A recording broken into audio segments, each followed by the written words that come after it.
And we are live. What's going on, everybody? And happy Saturday. We are back as we do every single Saturday. We're talking The Falcon in the Winter Soldier, episode 5, which was simply titled Truth. And man, this episode was definitely the truth. And I am so excited to talk about this episode with my amazing panelists that we're going to have here to get their thoughts on the episode. Of course, break it down, their thoughts, their theories, their predictions, all that fun stuff. And we also have some really cool news to kind of talk about up top regarding Spider-Man 3, the best kept secret around the cast, and Alfred, Molina, and all that fun stuff. So we're going to break it all down. But before we dive into this awesome discussion, again, for everyone that's tuned in live, thank you for taking the time to tune in live. If you could do me a favor, give the video a thumbs up, share the video to all the MCU people you know that love Falcon Winter Soldier, MCU in general, comic book content, good content in general. Share this video as well as the discussion in the chat. I love reading your comments as often as I can.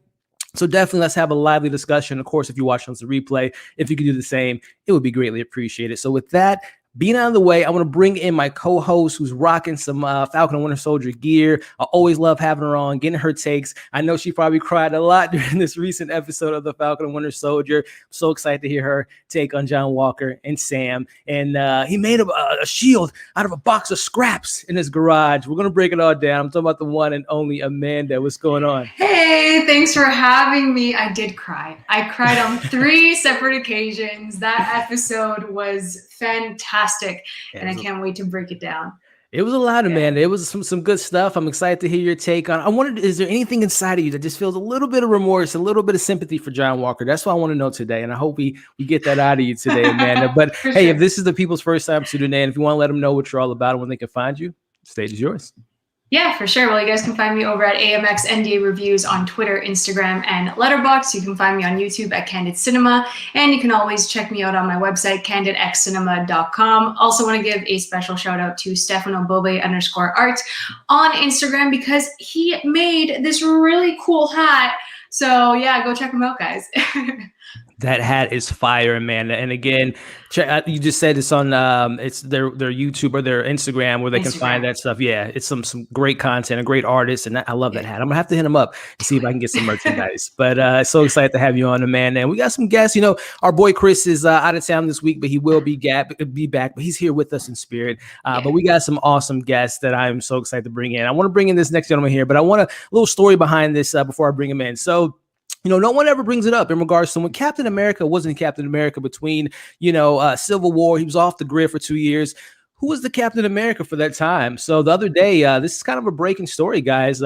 Captain America, this guy here, I don't know if you guys know, but he was Captain America for a little bit. You know, the America didn't really want to bring this out into the light, but he shared it with us on a Twitter yesterday. And I'm so excited to have the real Captain America with us here, ladies and gentlemen. Now, all jokes aside, this next guest here is such an incredible content creator. We had him on with the Falcon and Winter Soldier, or the WandaVision discussions. You want to know about the latest movies, reviews, trailer reactions, live streams, Oscar predictions, you name it. This guy covers it, and I'm so excited to have him on. The Captain America we all deserve. I'm talking about the one and only Austin Burke. What's up, man? Let me tell you guys, a little duct tape goes a long way, and the toy section of Walmart with the look at that, man. There it is. Listen, I was so confident. What was that, 5-6 years ago? I come back and look at that picture and I say, what was I thinking? But you know what? Hey, this is what John Walker's going to look like in the next episode. I guarantee it. So hey, you're already here for us, ladies and gentlemen. Austin, so excited to have you back, man. Hey, man, if people are just tuning in for the first time and they're not familiar with your amazing channel and the community you're building, if you want to fill them in, man, the stage is yours, my friend. Of course, man. I am pumped to be back. Thanks again. You guys can find me on YouTube at Austin Burke, Letterboxd as well, and then Twitter and Instagram at The Burkinator, talking movies, streaming, Netflix, lots of comic book goodness like we're getting every weekend. So again, man, thanks for having me on. I'm excited. No doubt, man. I'm so excited to hear your take. You know, I've been watching your reviews. I know you've been pretty happy with the show, but of course, breaking down this latest episode and talking about it, man. I'm so excited to have you on, Austin, and breaking it all down with you, my friend. And Austin is one of 2 of our amazing guests. This next gentleman here, with the jokes of Austin and Captain America. This guy here, let's say that with great power comes great responsibility, right? And this gentleman has the power. He had so many people believing that a certain character was going to maybe pop up in WandaVision that we won't name Mephisto. But no, this guy here, man, again, if you want to know the meaning behind certain movies and shows and comic book movies and all the latest news and breaking it all down and the ending explainers and just incredible content. And also, by the way, He has a great sense of humor. I love this guy's humor when he brings in on his awesome videos. I'm talking about the one and only Paul from Heavy Spoilers. What's going on, my man? Hey, hello. Thank you. What's Captain up, Britain Paul? over here. Captain Britain, representing the UK. Yeah. Again, Paul, I love me the power you have, man. Again, people just love your theories. They love your predictions, and a lot of them come true more times than often, man. And there's a lot of great stuff, a lot of great predictions and stuff you brought to this show. And I'm so excited to pick your brain with this latest episode, man. Pretty much with this show, I've just not made that many predictions, so I've actually got stuff wrong.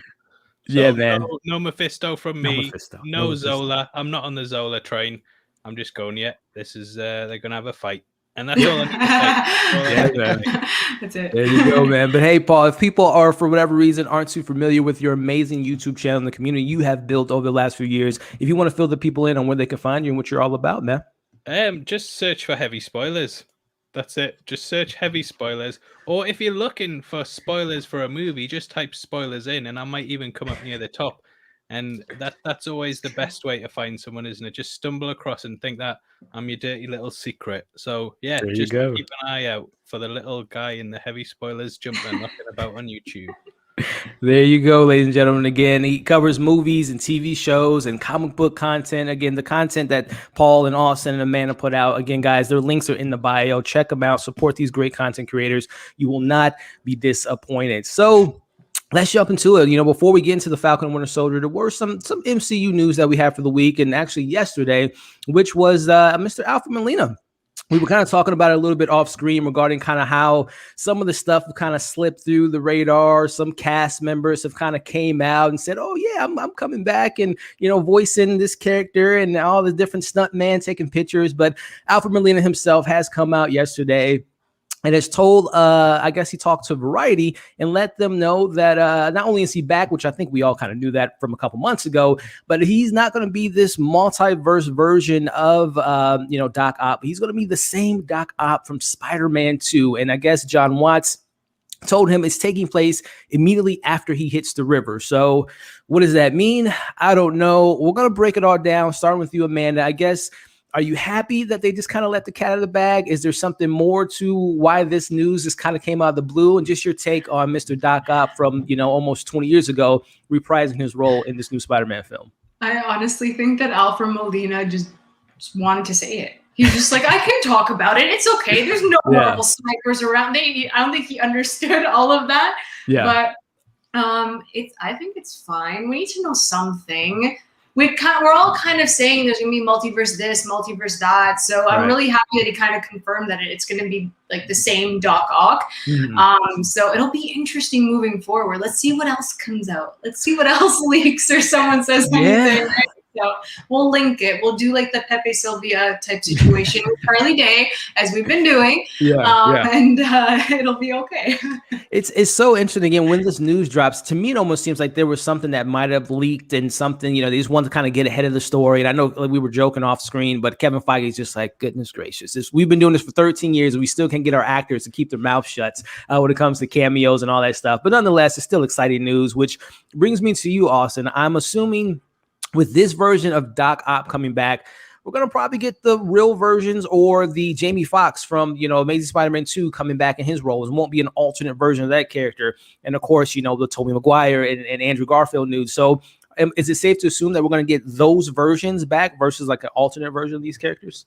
Well, that's part of what made me excited when I heard this news yesterday. Is this is not only confirmation of Molina's involvement, and some people were saying, well, he could be playing a different version of Doc Ock, where Jamie Foxx is playing a different version. I'm like, why would you cast the same exact guy? Like, why not get some fresh blood in there and switch things up? So this confirms that it is a good thing that it's the exact same versions, which means we can expand upon that and say, well, they're not going to bring in Alfred if we don't have Toby. They're not going to bring in Jamie Foxx if we don't have Andrew.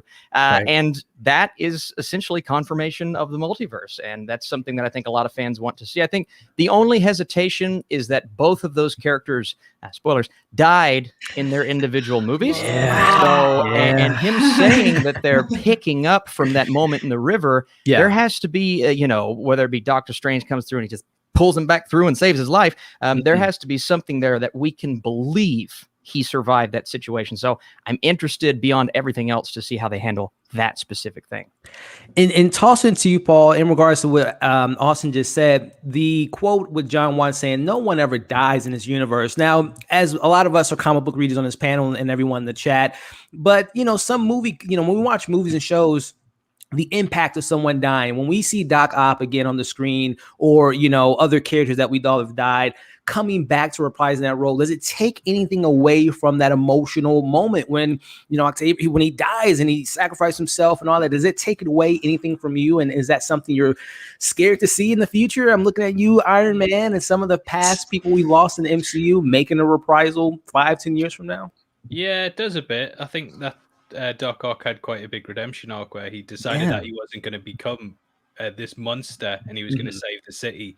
So to have him go back to being Dr. Octopus, it's kind of a bit like resetting it. I'm not too sure how they're going to handle it. I actually was asleep when this news got announced, and then I woke up this morning and I thought, I could make a video on it, or I could just have the day off. So I just took the day off. But I'm guessing that he gets sucked into the sun, and that's how he gets transported to another universe. I'm guessing that means with Electro that when he bursts, he's basically the same things happening with him. But I think what you have here is Sony and Marvel being two different companies that both, they handle their marketing so differently. Sony are very much, like the Morbius trailer. I've heard from behind the scenes stuff that Marvel wasn't very happy with the trailer because Spider-Man was in it with murder written across him, and they were like, we don't really want to link these universes together that much. So I might be being a conspiracy theorist here, but I think that Sony want to rise their stocks a bit, and that they're having this stuff leak out to almost gain exposure for their company, and that's why that's kind of why you have the Spanish trailer where it was announcing all the you might remember this a couple of months back. There was that Spanish trailer that announced Toby and Andrew were going to be in the film, and that was up for a couple of hours, and then it got taken down. And I think that Sony are just interested in their stocks and share prices, so they want to push them as much as possible by announcing these big things that are going to get a lot of mainstream attention. But then Marvel's being like, yeah, cut that, take it down. So it's a bit of a strange situation, especially with it being two companies. That's always been something that's very weird. Yeah, that is something I've always, conspiracy theory wise. I think, there's always that quote in Hollywood: any publicity is good publicity, right?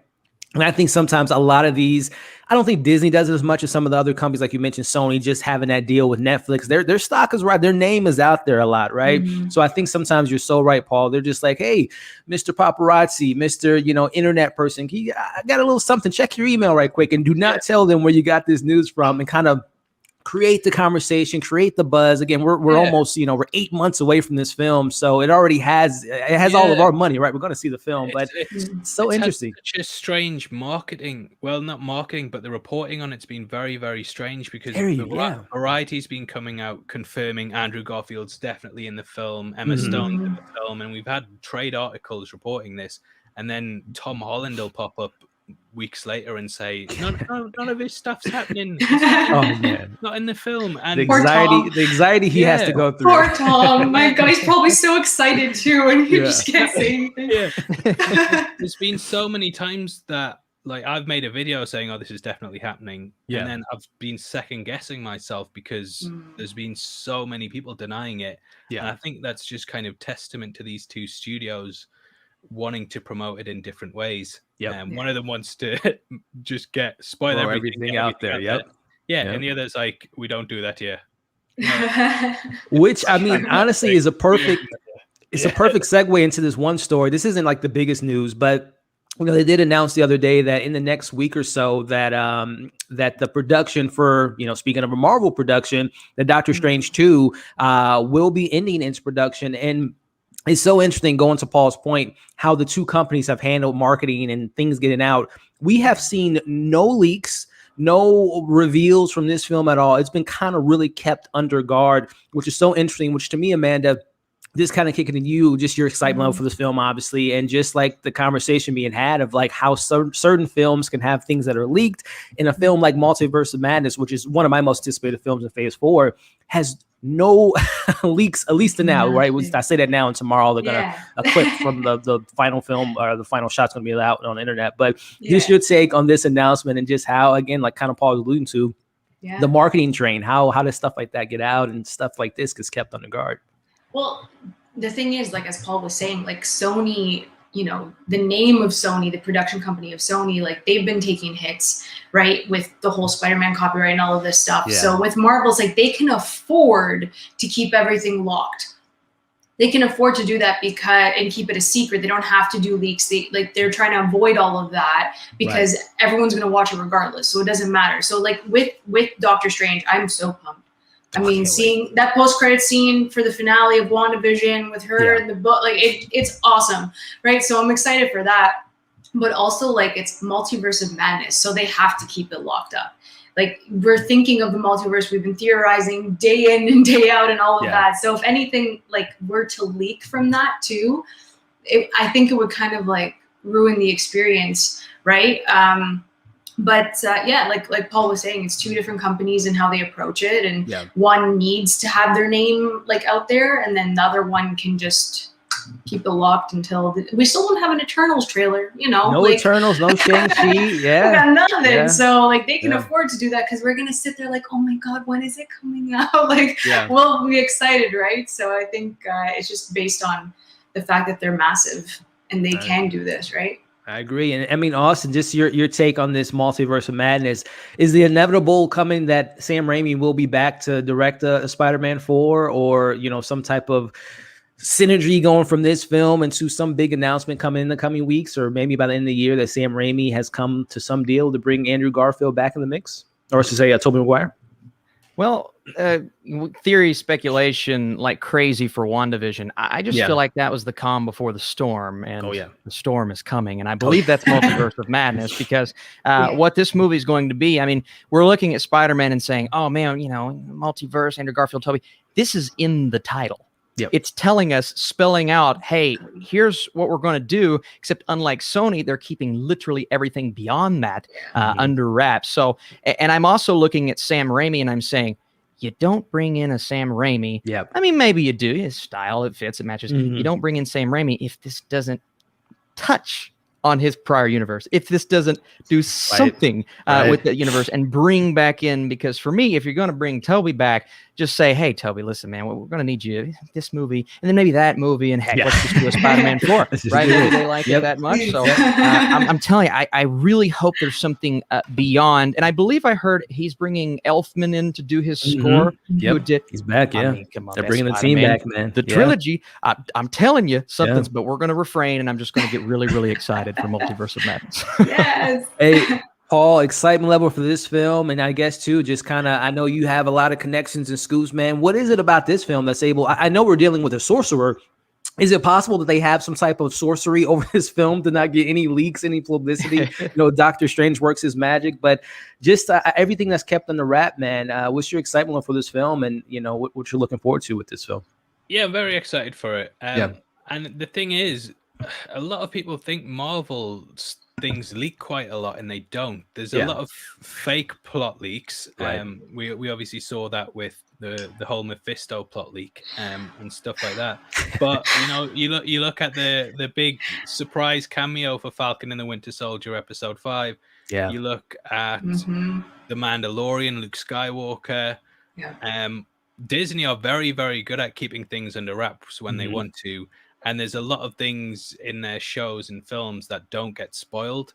And there'll be thousands and thousands of fake plot leaks. But when you get down to it, I think a lot of the time when things are put out, they're very much estimated guesses.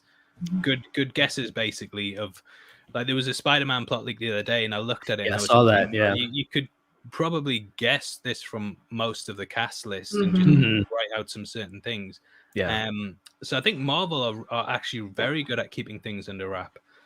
So I am excited for it, and I just want to see what the madness is. I've heard that they're getting so many different actors one of the things I heard was they're getting versions of characters played by different actors. So Tom Cruise might be playing Iron Man. Joaquin Phoenix might be playing a version of Doctor Strange. Oh, jeez. Sounds like fan casting, but yeah, just thinking of the possibilities that they could have with that. Yeah, you just think, they could do anything, and it's in the multiverse of madness. So the madness, they're going crazy, they're going mad with it.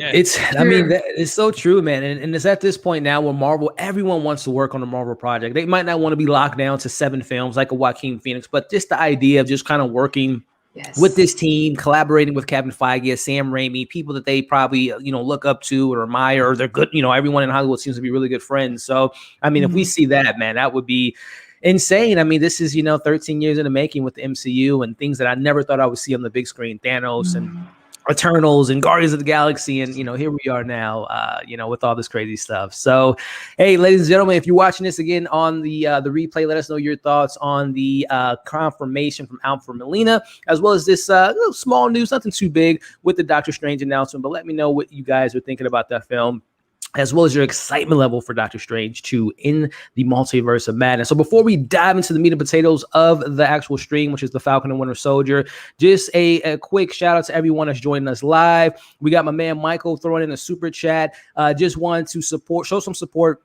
Elliot and Amanda Fisto, love you guys. Have a great stream. Give Bucky a boyfriend. Man, there was a couple times I thought Bucky and Sam were going to, let's make it official in this episode. But there's one episode left.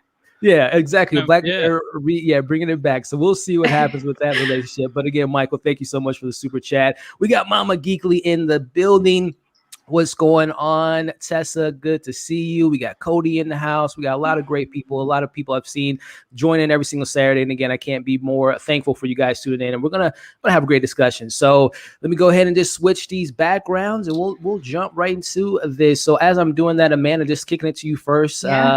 Just initial thoughts after watching The Truth, the 5th episode of The Falcon Winter Soldier. Is it high on your list as far as rankings, and just your overall take before we dive into the details?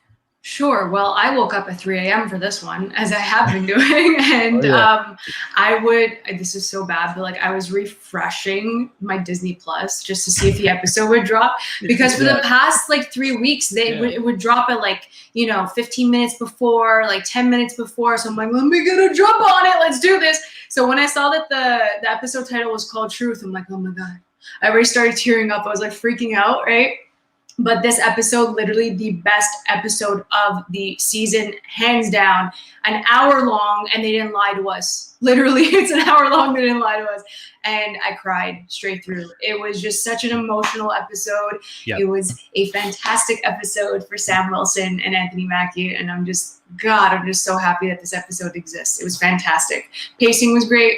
Yeah. Very well written, had great character conversations, and it was awesome. I'm right there with you. Austin, man, just your initial take on this episode, and if this was one of your top tier episodes or kind of in the middle, and just your overall take on this 5th episode, man. Yeah, definitely top tier for me. I don't know which exact one is my favorite just yet, but I can say that, and some people are going to feel the opposite. I love the fact that we slowed down. I love the fact that we got this great epic battle at the beginning, hearing the score come back in, weaving in from Civil War, and just beautifully choreographed, and it was so epic and awesome. But then we just sit back and we relax and we take some time to revisit some characters, which I'm sure we'll get into, but also give us all of these nice little nods and Easter eggs as to the future. And one thing that I saw a couple of people were saying, and I can completely agree with, I like that they, tied off some of the story threads prior to the finale, because they want to focus on the main things for the finale. And some people are going to say, well, Zemo's gone. And Zemo, I understand. Look, I love Zemo, right? But if they would have waited and it would have just been that moment with him in the finale, that takes away from, something else that we can get to fill that time. So I don't mind that Zemo's gone at this point, and we're going to see him again, because that's how this goes. But I thought this was really good, very emotional. And, it's something that's going to resonate with a lot of people. And Sam freaking Wilson. Yeah, man. Oh my goodness, I am so pumped to see where he goes from here. Yeah, man. Well said, man. And toss into you, Paul. We all know Zemo. He's working on his dance moves on the riff. You know, he's working on the sail. You know, maybe General Ross can teach him a thing or two. But Paul, man, your overall take on this episode, and if this is one of your more, if this is maybe your favorite episode of the season thus far. Yeah, maybe. I kind of have mixed feelings on it. Just for the boat scene, I do feel it slowed down quite a bit, but. So I think it probably had some of the low moments of the season for me, but it probably also had the highest high moments as well. So obviously the battle at the beginning was brilliant. Yeah. And then you had the Zemo. I really like the Zemo scene. The Isiah Bradley stuff was really, really good. Yeah. Just the flag smashers. I'm just not that on board with them, to be honest. Yeah, the more I think about it, the more I don't feel like they're the fitting villain for the end of the show. And I kind of hope that they bring the Power Broker in some way. I don't know who it's going to be. I don't think it's Sharon Carter. I think that we'll get into her. They're making it look like it's her, and it's but they're doing it so obviously that it can't be her, because it's like, well, two on the nose. We knew that 3 episodes ago. So I would actually love to see it be the Contessa. Valentina. Valentina. Yeah. We'll just call her Val. Because you know, she's a high-ranking person. The comic book characters worked in Madripoor before, which the Power Broker has. She's clearly got connections. She's getting close to John, who's got the super soldier serum within him. This is all stuff I wished I'd said in my video. And we know that she had Nagel experimenting on Isiah Bradley, and he was able to extract the super soldier serum from his blood. Right. So her going to Walker makes a lot of sense to me. Yeah. And then it's a character that we at least have precedence for the big reveal at the end. So that would be, out of everyone that we've met so far, I think she's the most likely to be the Power Broker.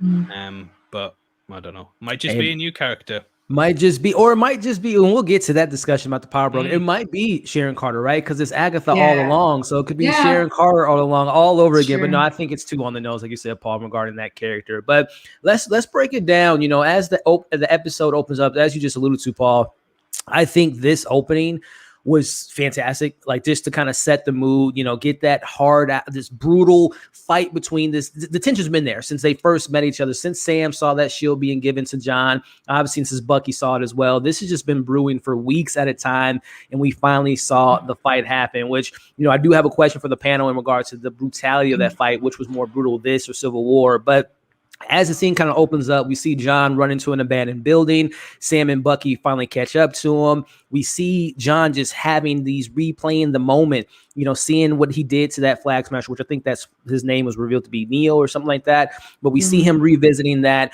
replaying that moment, hearing Lamar talk to him.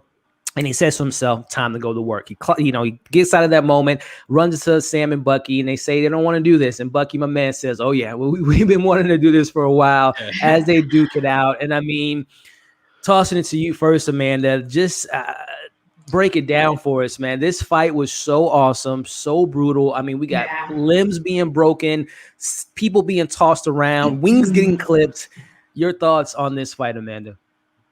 I was blown away. I was literally blown away. This is definitely, personally, I think that this is worse. It was a worse fight than the Civil War fight, just because they were not really holding back as much as I guess you could say that Steve was kind of holding back until he shot Bucky's arm off in Civil War, and then he just went ham.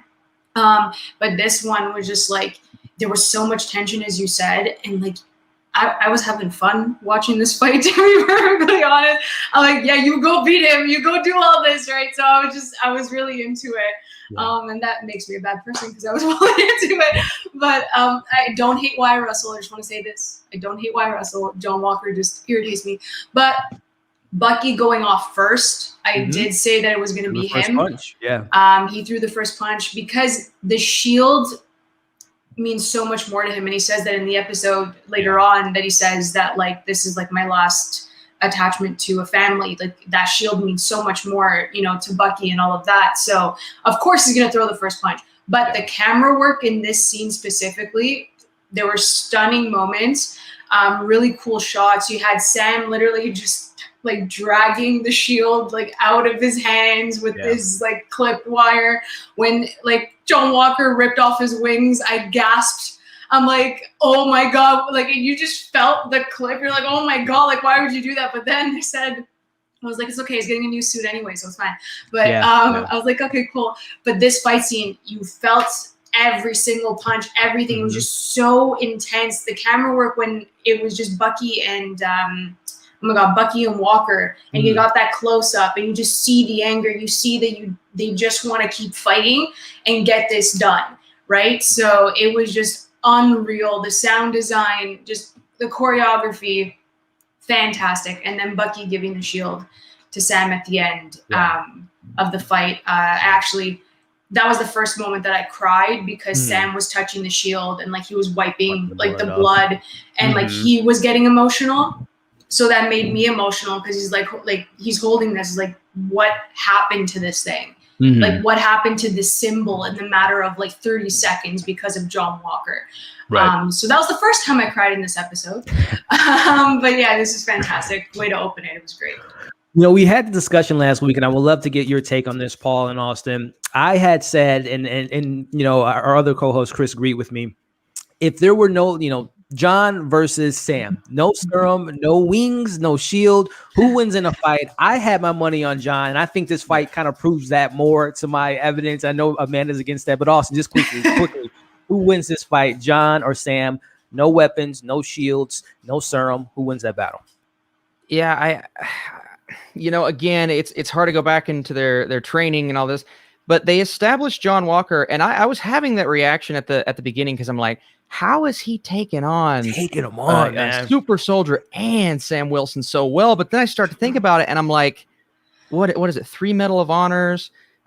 He's established as a warrior, or you know, you don't think of maybe that as a warrior, but he's established as someone who knows exactly what they're doing. And first, from the outside looking in, he is kind of the prime candidate for Captain America. Now, you don't know how someone's going to react to, and they say that the serum amplifies, you know, it makes the strong man stronger, it makes the bad man worse, right? You don't know how it's going to affect them when that happens. And clearly John Walker could not handle that. But at first, from the outside looking in, he is the ultimate warrior. So I started to cool off a little bit as the fight progressed. I said, you know what?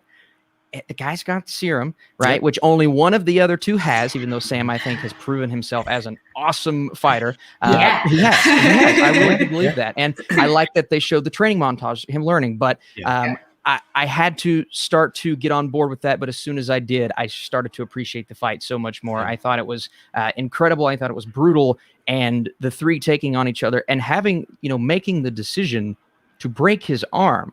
Because sure, we're in the heat of the moment, but that is a very tough decision for someone to make. I mean, you're essentially breaking, as of now, Captain America's arm to get that shield off of him, right? So that was a very emotional moment, and I thought it was handled expertly. And one more time, giving praise to Henry Jackman. The theme in Civil War, when Bucky has Iron Man's piece and he's twisting it off, he gets his arm blown off. That's the exact same theme that comes in when John Walker has Falcon on the ground. And I just thought, what a beautiful way to harken back to a very similar fight in the other movie. And I thought both were brilliant.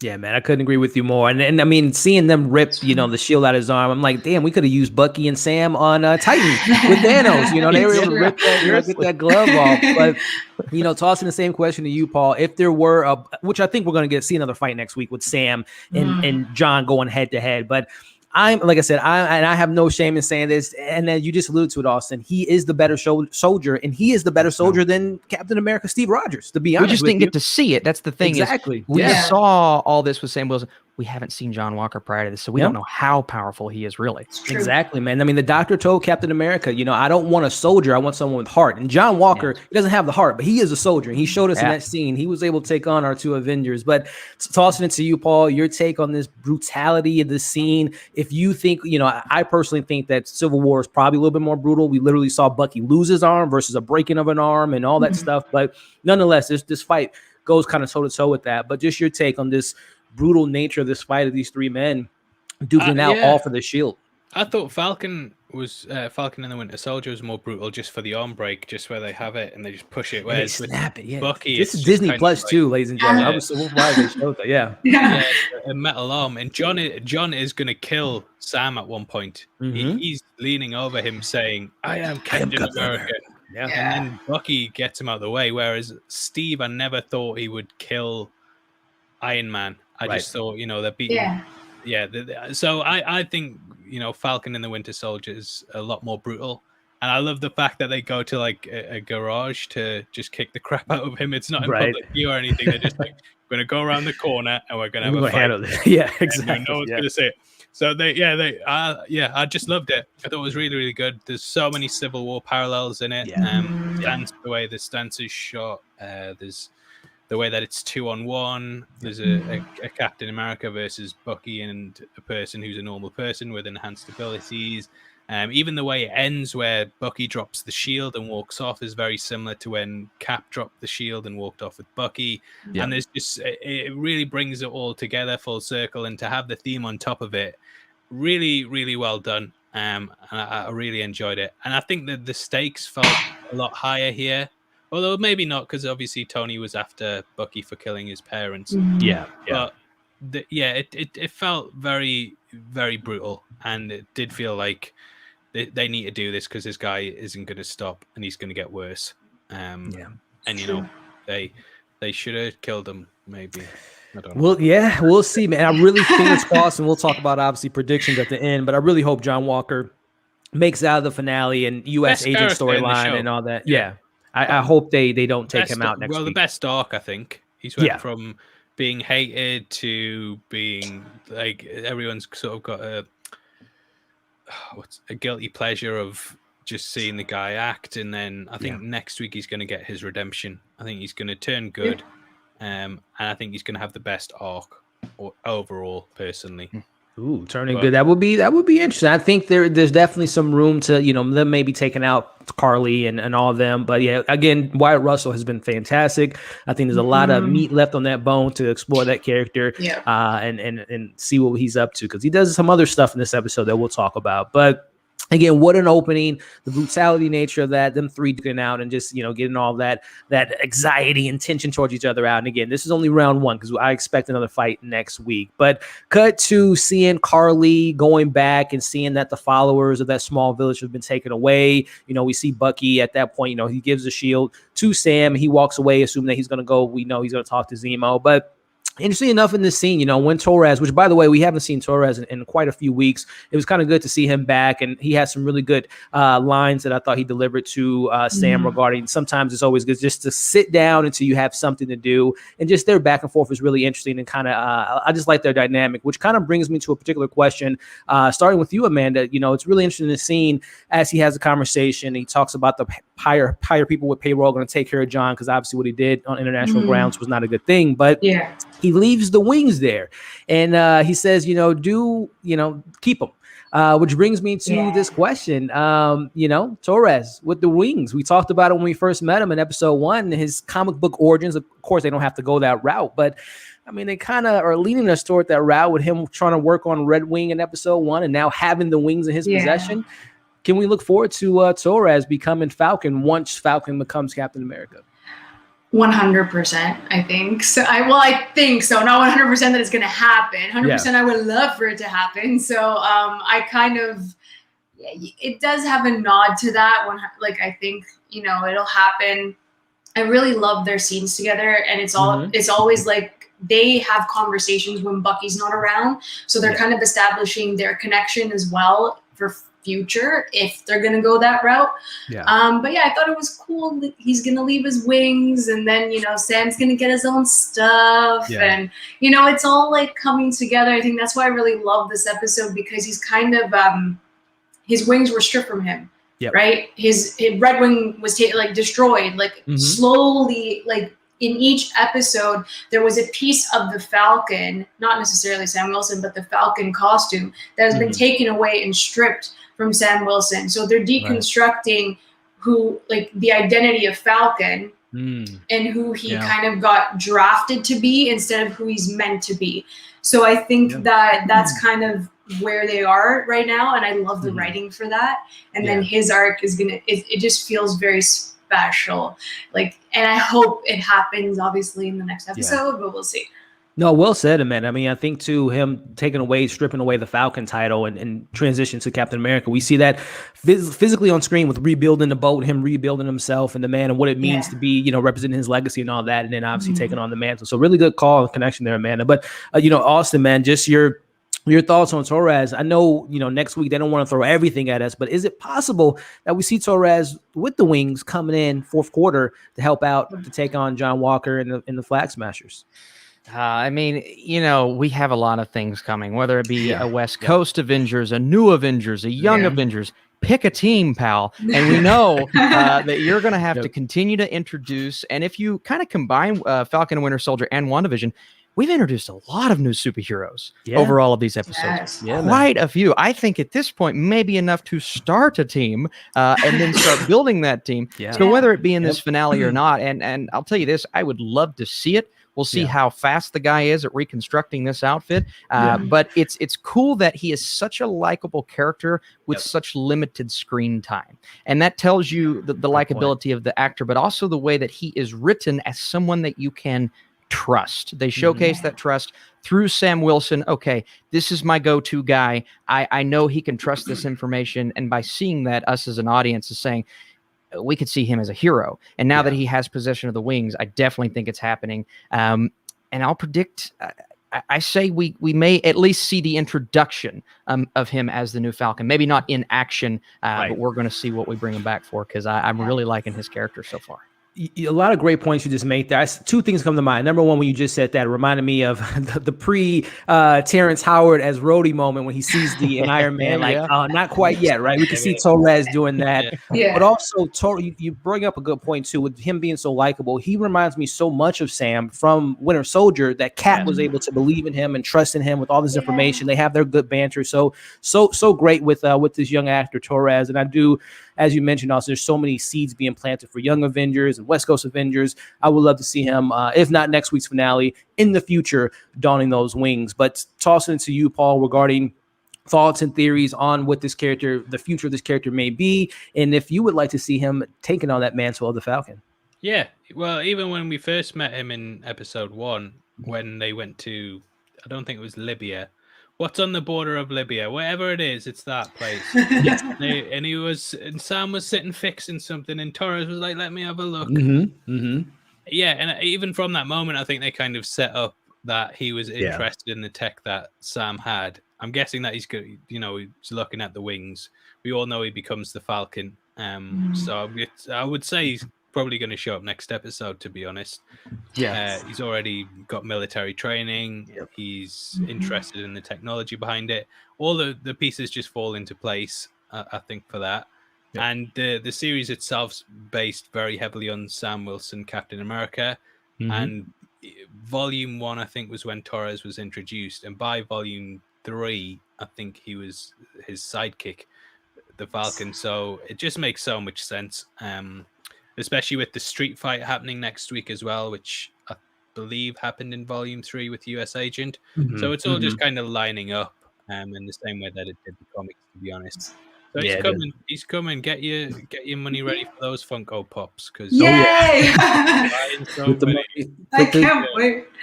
Put the savings aside, because those Funko Pops will be coming, ladies and gentlemen. But I've never really been interested in Funko Pops, to be honest. Me neither, but I know a lot. I know our buddy Austin and Amanda, especially Austin. He has his Funkos right behind. I have a problem. It's okay, Austin. It's okay. definitely. But we get again. It'll be really kidding. Interesting. I'm just kidding. By the way, if you look behind me, there's that's right over, right? Yeah.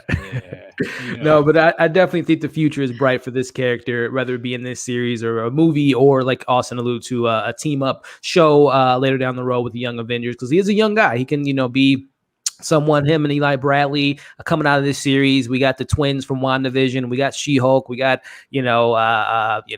Kate Bishop. I mean, literally the writing's on the wall. Young Avengers are coming, ladies and gentlemen, sooner rather than later. But now we're getting to the more dramatic stuff, and we're dealing with John Walker. And this, to me, is where, again, I felt for him last week. And again, I think it's due to the performance of Wyatt Russell. But this is kind of messed up.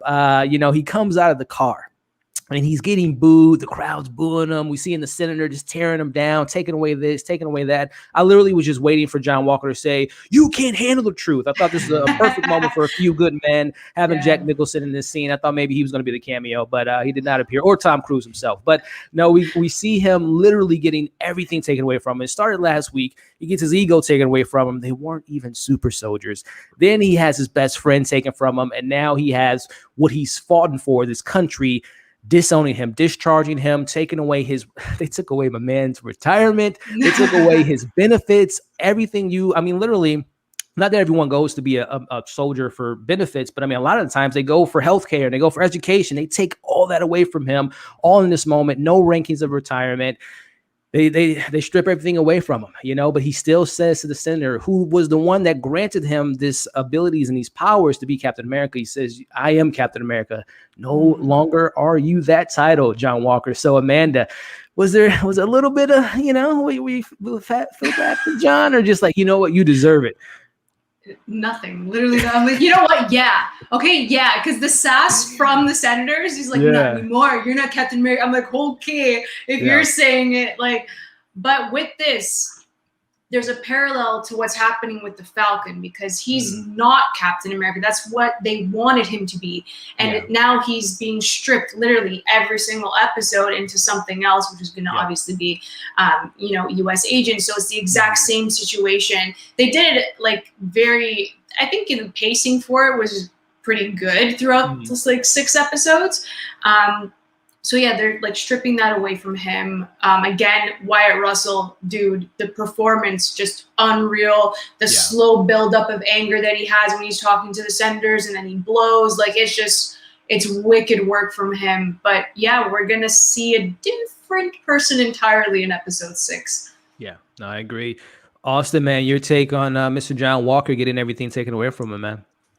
Elliot, you said it. It's a man who's lost everything. Yeah. And you see that rage. And, he's been angry throughout the series, but this is really the first time he has stood up to those who brought him in the first place. And that's the government. They're the ones that trusted in him and said, "Hey, you're the one qualified to be the new Captain America." And everyone bought into that, understandably so, because from the outside looking in, other than the semi-punchable face at the beginning, but he looks better with a beard. We all saw that and said, this guy is the new Captain America, but he has slowly, and again, he's lost a lot, and we've seen all of that being stripped away from him.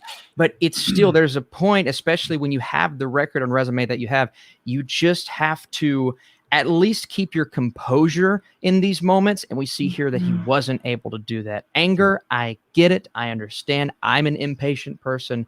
But at a moment like this, you've got to look at that and say he is slowly going. And maybe we see redemption in the next episode. I love what Paul said, but I do think he's slowly going down a different path, and that obsession of being Captain America. And we see that him working on that Frisbee shield, the one that I was wearing in that picture. I do think that he may be going down a bad path. Right. Listen, I am hot take. I love villains, and I love when villains think they're the heroes of their own story. And I am on John Walker's side. Amanda, you might hate me. I am a John Walker fan. I'm not gonna lie, because I see what the show has done with this character. I think besides Sam, I think he's the most, and Bucky as well, but I think he's the most interesting, the most layered, most complex character this show has come out. Like he's the star of the show in my eyes. Not to taking away anything from Sam, but to me, this is someone I'm so intrigued to see what they do with this character. And he believes that he is fit to be the Captain America in this world. He does the things, he has the will, like Zemo, to do things that Steve wouldn't do, that Sam wouldn't do. He can get that job done. And I think there's someone that might hire him to get that job done, which we'll talk about in a second. But Paul, man, is it me, or are you on team John Walker a little bit, man? Well, that photo you've just had up of him, if you look at his uniform, how decorated he is, the guy's served so many combat missions, and he even kind of alludes to it in episode 4 when he's talking about whether he should take the super soldier serum or not. When he says to Lamar, it doesn't say directly, but you get the idea that they've done a lot of bad things in some of the missions that they've been part of. Right. And war, there's war crimes committed all the time, but people get away with it because it's war and you can. Whereas Captain America is a propaganda tool. He's basically there to make the country look good. Even when Steve first got the mantle, he wasn't out fighting in the war. He was just doing stage shows. So they very much had an idea of how he was going to be. And I think from some of the missions that he got sent on as well, he wasn't really going in the thick of it. And he kind of put himself there almost, going after the flag smashers. And then he's been caught on camera doing this. And obviously, I think if he was a normal soldier, he probably would have got discharged or, something. It might have even been overlooked. But the fact that he's sort of the face of America, they've just had to cast him out. And they've had to do it at this public trial that obviously everyone was watching as well from the crowd outside. I mean, I'm guessing most soldier court cases don't get that kind of attention. Right. So it made the country look very bad. And he's just had everything stripped away from him for actions that he's probably done in the past and got away with. So, I mean, if the guy's got 3 Medal of Honors, then he's probably been in a lot of very bad combat situations where he's had to kill a lot of people. So he will just see this as he doesn't see that he's done anything wrong, basically, is what John's whole problem is.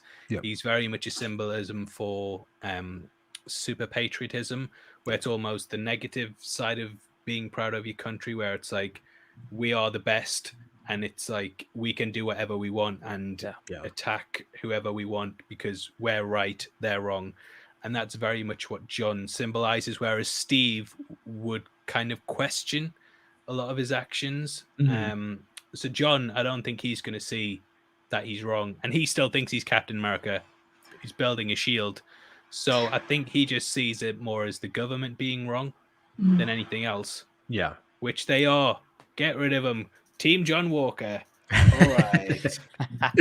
It's so much great stuff you said there, Paul. And to me, and talk about him serving the military. I would love to maybe, we do have Punisher out there, him and Frank Castle. Maybe they've come across each other on some tours. But this is what happens when you get Frank Castle, maybe the shield of Captain America. But again, I think he says it in this episode. He's the Captain America that might need to be had in this new world. Again, we're in post-blip world. There's Thanos is out there. There are people that are willing to take out humankind. So I think, again, you might not like to hear it, ladies and gentlemen, but I think he is the Captain America that that might need. Well, why did they lose Infinity War? Why did the Avengers lose in Infinity War? It's because they weren't willing to make sacrifices or tough decisions. They could have killed Vision, got rid of the stone. Everything would have been fine. They didn't make a sacrifice, whereas Thanos did. Killed Gamora. He had the will to do it, whereas they didn't, and that's why Thanos won. Maybe we need a John Walker, is all I'm saying. Hey. I know, but it's Disney. It's Disney. We can't have him. We don't want him. I think this guy can lead a team, man. Again, I think John Walker is definitely growing on me, ladies and gentlemen, as you can see, and I'm so excited to see what they do with this character. But especially, he's a very valuable asset as we kind of go to this next scene. And this was the moment, ladies and gentlemen, it's been leading up to this. It wasn't Paul Bettany Sam Wilson playing or Anthony Mackie playing another version of himself like Paul Bettany, but it is an incredible actor. I think some people were like, I spoke to some people that didn't even know who this actress was, which, obviously people might not be familiar with her, but listen, ladies and gentlemen, Julia is one of the most decorated actresses in the landscape, 11-time Emmy Award winner, Seinfeld, Veep, you name it. She's been in movies, and she was supposed to be in one movie from MCU, which we'll talk about here in a second. But she introduces herself as Val, as in the comics, Agent 14, Madam Hydra. She's talking to John about, what they did to you in public. That they have to, it's about the money, right? They have to show and tell, right? They have to make sure that you got detention for your bad behavior, and we're stripping away your titles. But there's some other people that's keeping an eye on you, and she's one of them. when you get this moment, Amanda, you see Julia, you see her reveal herself, and this opens the door for a lot of stuff. Because a little bit of context for those that are watching this in the live chat and watch this on the replay, Variety reported yesterday that she was supposed to appear in Black Widow first, which we've been talking about it for months, that we always felt like Black Widow and, this show were going to tie so much to each other. That was going to be the case. And, with her being someone from Russia, being in Black Widow, the Red Room, Red Guardian, he's a super soldier for Russia. So she knows a lot about the serum. So, Amanda, we got Julia as Val in the MCU. Maybe not the biggest cameo that people were looking for, but I think this is a pretty big deal. I was so happy with this decision because you know what? As much as she's a very, very funny comedic actress, she's a great actor, period. She's fantastic. So just the pan up from the boots, and then she took her glasses off, and I was like, it's Julia Louis-Dreyfus. I was like, what? And this is like, I love it. I love it so much. It was excellent casting, I think. She's going to kill it. And I'm just happy that she's in the MCU because she can play both of those, the dramatic moments and the comedic moments quite well. But in this case, like with Julia, it's the fact that it is the perfect cameo that they were teasing, if that makes sense, because she is a TV icon. She's an icon. So if you're gonna make She's a cameo, the John Walker of TV. She has 3 Medal of 11. she's a big deal. I kind of hate that you use that, but it's fine. It's okay. It's fine. I'll let it slide. But yeah, it was awesome. Her line delivery, that like, oh my gosh, she's fantastic. I'm so excited that she's going to be in the MCU as Madam Hydra. And honestly, because as you said, they reported that she was supposed to be in Black Widow. This was the perfect show to introduce her. It was perfect. So we'll see what happens. She just made me like so excited to see what else she has in store for us, for sure. Yeah, I mean, tossing it to you, Austin, when you see Julia, you see that, she's Madam Hydra, and Hydra being a big thing in that name. The Hydra's still out there. We remember in Ant-Man, Hydra was the one looking for the Hank Pym serum. So they're still out there. They're small, but they're still underground. But your take... but Austin, your take on this scene, this actress, and what it can mean for the MCU. Well, it's one of those where, they'll put out statements and say there's going to be a big cameo. And I've seen a lot of people disappointed with this. And I think this is not one that they should have hyped up to that degree, because I think we all expected a huge, completely immediately recognizable character. Exactly. Right. It's someone that, we're going to know who this is. And then you see Elaine from Seinfeld and you're like, wait a second, who's that? So when I first saw it, the name was like, all right, what's that? And I'm like, is that Madam Hydra? Saw the streak in the hair. Oh my God. All right. So there's a lot they can do with this character. Relationship with Nick Fury, double, triple, quadruple agent across the board. She's been with and betrayed pretty much everyone across the map. And now her intentions, I believe, are some of the most fascinating things from this episode, because where is she going to fall? We know most likely Black Widow, but what's going to tie in there? Does it have something to, comments perfect. Does it have something to do with Taskmaster? Is she building an anti-team? Is she going, like someone said earlier, trying to work with that serum and create more super soldiers? There's a lot of options here. But I hope they explore, and that relationship with Nick Fury, it's a very deep one in the I mean, that is rooted. We could go into a series with just those two. Because they have such an interesting relationship in the comics, and I would be down for that. I can't wait to see them explore her more, and who better to get than someone who is just so dynamic and can play for comedy, but do drama just as well. It's perfect casting as that character. Well said, man. I couldn't agree with you more. And like you just mentioned, exploring, because I think the only time Nick Fury alluded to a family was in Winter Soldier.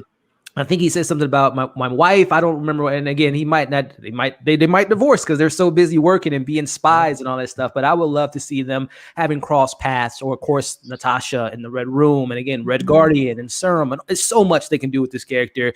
Tossing it to you, Paul. You are the Mr. Heavy Spoilers, man. Your take on this character, what it can mean for the MCU moving forward. Well, as I said before, she's definitely the power broker, because Interesting. Because I don't think she is, but again, Black Widow we know is set just after Civil War, and we know from Zemo that the power broker was operating during Civil War because Right. he said that he knew of the power broker and he's been in jail since then. So confirming it here, power broker is Madame Hydra confirmed. We've got that out of the way. Going forward, I think we're going to see those blank cards popping up a lot in the MCU. That's very much, I think that's sort of going to become her motif. We might not even see her on screen sometime. The card might just arrive. Yeah. And, she's going to, I think it's good because she's setting up either the Thunderbolts or the Dark Avengers or something of that ilk. Yeah. And she's going, and because of her relationship with Nick Fury, that kind of makes her almost an opposite to him. And recruiting people.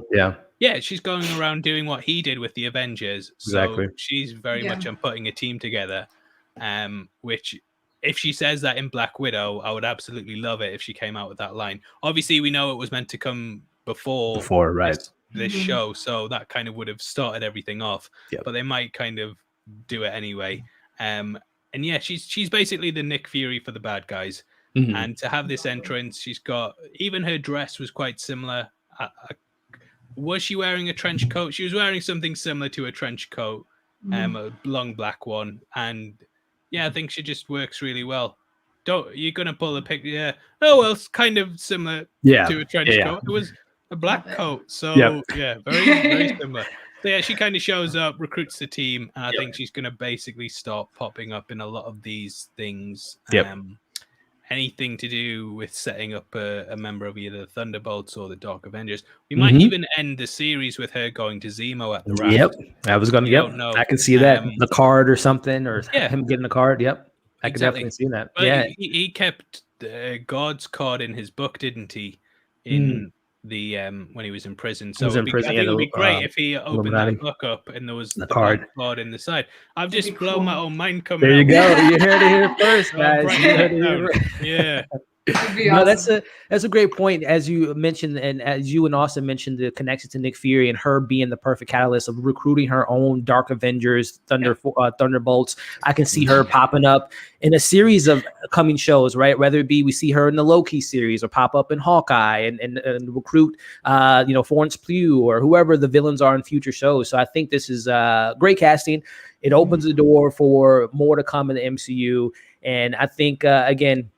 It's not Wolverine. My theory was for the longest, I thought that it was going to be She-Hulk. I thought it would have been perfect to have her in the court scene representing John Walker or something like that. But, we obviously didn't get that. But we got something I think that might even be just as better because it creates a new character that we've never seen, which is not to play with the semantics. But I remember Malcolm Spellman said that it's someone we haven't seen in the films. Now, I don't know when that quote took place. Was it prior to not knowing that Black Widow wasn't coming out when it was, but because he literally said that it was a character we haven't seen in the film before, but clearly we would have seen her in Black Widow. So that's an interesting way of the marketing. He did say that they weren't using the character to set up any more films as well. They said that it's not setting up anything going forward. So that gets me a little nervous. Yeah.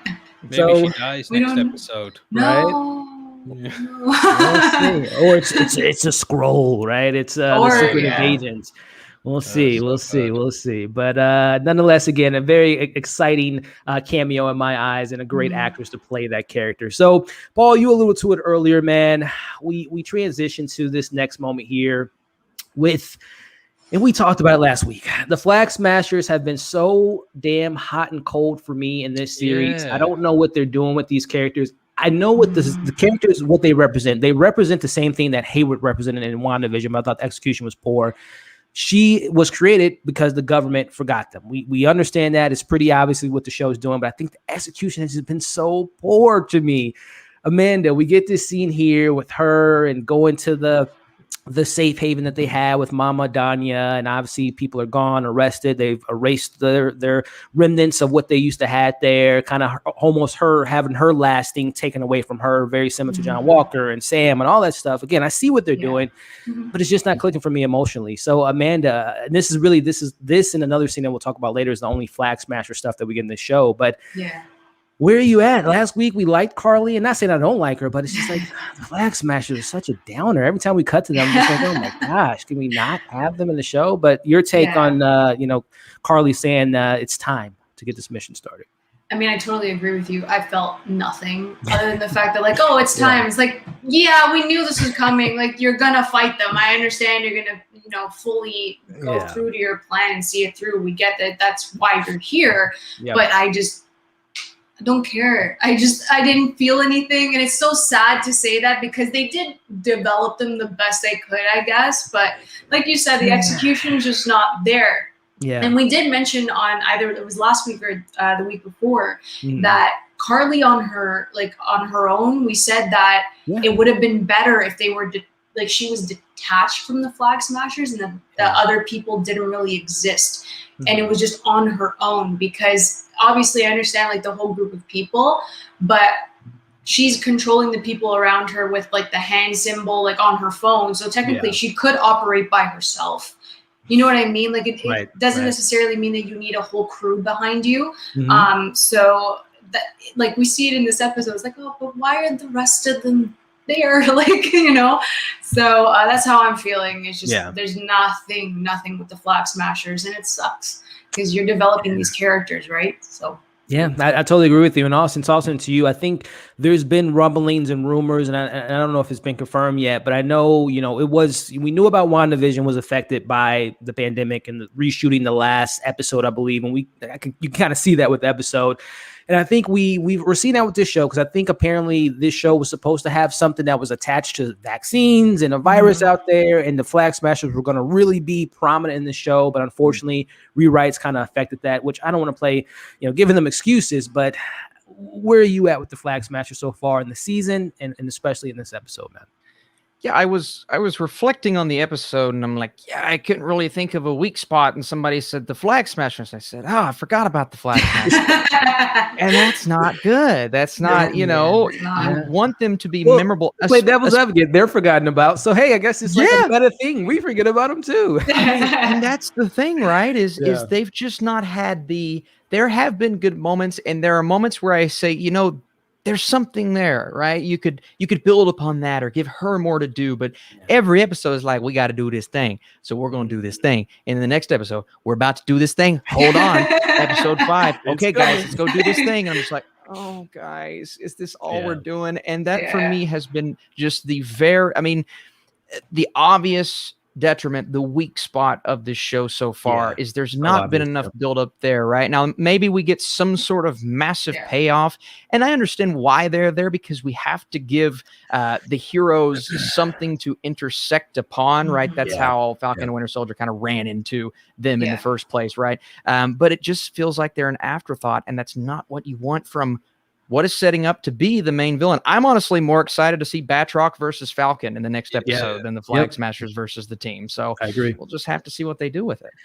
I'm right there with you, man. Paul, man, again, just catching up to your overall thoughts of how they've handled the Flag Smashers up until this point, and not saying that they can't redeem themselves, but I mean, next week, again, I see what the show's doing, what they represent, but it's just, it's kind of not, it's the weakest part. Like I said, it's literally, it shines out. It's like a sore thumb. It's the weakest part of the show. Yeah.